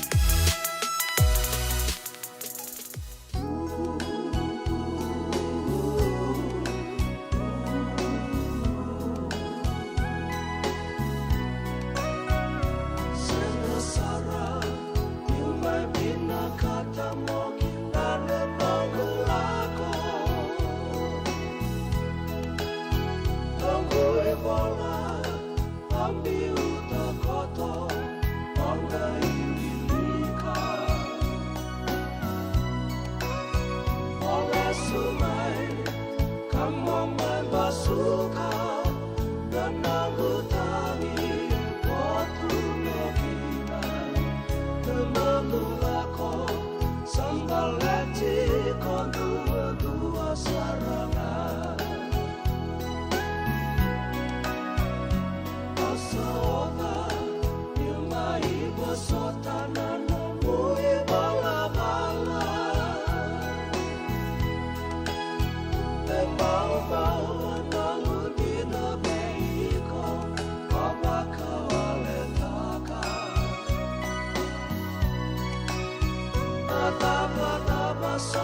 Oi beratona, mai seko vere koro e ane radio Bula Duavata, ko mai kina nangona sa watonga tini ka vitu na miniti me vitu na kaloko, waka nuni bina ka tiko ane, se venga na vanua ni seama tiko mai kina, e nai kawe ni tu si tienda ndai, nei ka rosanga vul karoni. Singa ni vul ko sita wambota ni som beka, e rasa waka nananu rau tu, se mbera ni rawe talatala, e nai kawe ni kua, unu taka ni na tosa vina ka tiko.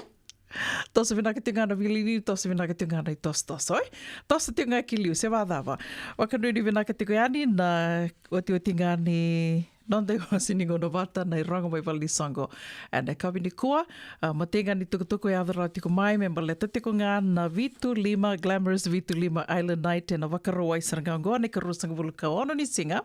Weke mnina sembera tiko ni buliana nobu ni tikite, se wali tiko ngona ngauna, nenge we tartare ani, ke meroa ni mbola, a te adhadavu ke Laisani Kendrambuka, sa tiko talangana rito namba ni taliboni, and Radio Bula Duavata Facebook page, sambi tiko ni kina na tikindua, member leta tiko na Glamorous Vitu Lima Island Night e na wakaroa I sarangaungoa, donan raunan dola na tikite, wakaidhuri tiko e na Friedman Event Center, 4676 Mayat Avenue, Santa Rosa, tolu na kaloko ne kawi kina tini na kaloko e na mbongi.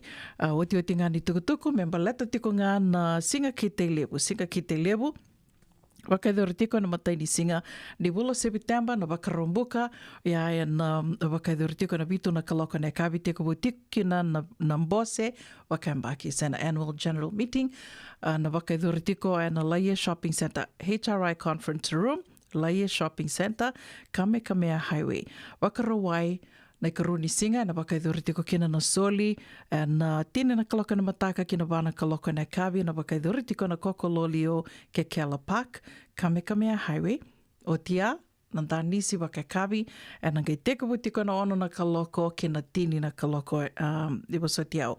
Ono kina tini kandua na kaloko. Wakakawi talangai wakarota ki tu kina, donan raunan dola na sauni tikite. And wakaidhuri tiko ngoa na Honolulu Suite, second floor, Tapatawa, Hilton, Hawaiian Village, Waikiki. Kena singa tambo ne katolu ni singa, wakaidhuri tiko na lotu dhokobata, lotu talangane vi talatala, na wakaidhuri tiko na rona kaloko, and na kawi, sena singa lebu, and na Kahuku United Methodist Church, Kamehameha Highway, Kahuku, Hawaii. Iana tuba rato sambito tiko mai na leoni komiti kartonga rawa tiko na kena didi waki na singa kei te lewu ane mbaki ngoro na dolu ruasanga bolu katolu. O tonga tini katolu na miniti me vitu na kaloko na sere katarawangono via wakambula tiko ani kina. Wikiam ni kethe sara na sema tiko mai ane kavini koa se venga na vanua ni sema tiko mai kina wakanuni vinaka tiko ni tosa vinaka tiko na kena ngarawi tiko na itawi ni lutui tiko ni itawi thawa ngai ngarawi tiko na kavini koa na visera kethe sara wakatangi teki tiko yani nda te ronga damanda na itala no ke Lucy we wakambula tiko ni kina we kendo kethe sara na sema tiko mai na kavini koa wakambimbi tiko waindona turanga rere loma bimbi tiko na ngonongo wakarowi tala ni mbulu vinaka.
Kina muali kukoro ya osara Sema kina mena nira humanua bata Koto kina leva toka toka kaina kela Oile leina muka tau raula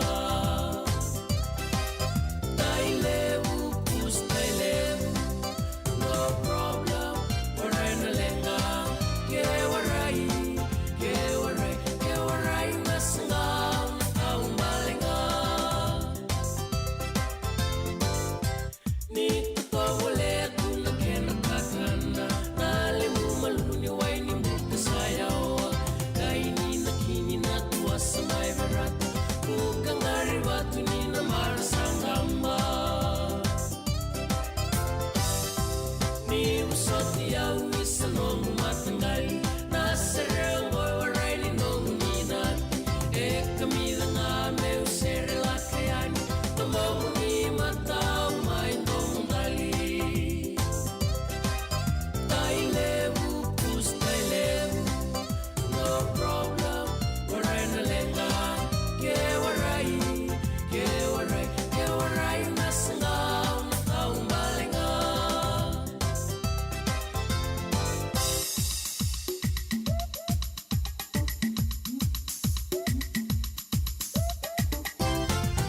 Tai levu, kus tai levu No problem, waray na lenga Ke waray Nasangaw na taong balenga Ke waray Nasangaw na taong balenga Ke waray Nasangaw na taong balenga Santina sara ke waraina sanga ona tombalenga tai levu push tai levu ia na tavisera talanga ia sandana mai dava tiko kena nanda ngona vata na kavi banaka ni tusi tendai watongo pana miniti be bitu na kaloko sana mai dava tali tiko ke au ni taka ni oni amaro taka na nanda ngona vata au amaro taka na nanda ngona vata na kavi ni kua wakanuni vinaka tiko yani se vinga na vono ni sama tiko mai kena Rangota tali tiko na nonda programa ni kua ke na vetala noa Keda Sara na Radio Bula Duavata YouTube channel. Namun dito kaningo una vuninda kua wakanuni vinaka ni na marro tiko na bula. Bedo vanagauna dana geve veronga dindo tali tiko kina ni te wakadengo takamanta.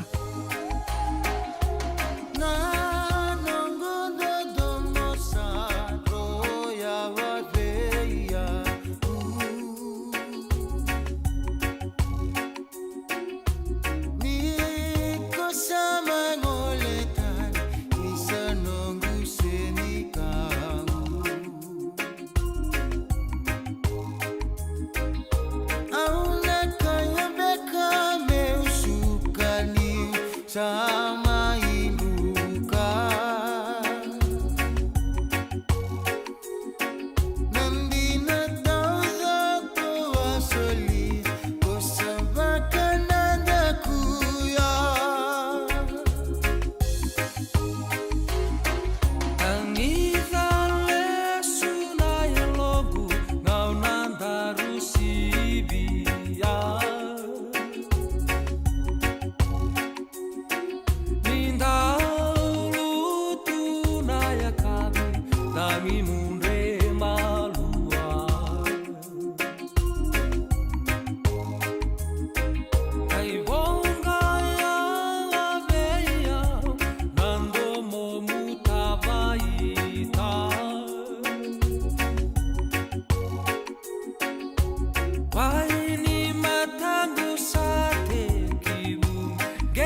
ka usaba ka nanderubi wasi juga nunggu ida buta na bitan longon na ngauna na sere. Sa dotu lang nga son to. Pakai lala ba suri nunggu ngabo ka boka. Bata pa kani sabo lang dito mo nandito ka. No bita ni sing lalo to to sunan tangka boka. So ba sini naket lalo tal ngabo. Ni Bula Binaka. Sama mai kawasean in a radio Bula Duavata San Francisco. Tarungodi na tulog kinabito na kloka na kama ni moniti kinaborobuka bei kema dawa ya Amerika. Dini kinaruwa na kloka na singalevo ni tusi di kinaborawai bei kema dawa biti. Radio Bula Duavata San Francisco. Me Kauti Keda Vata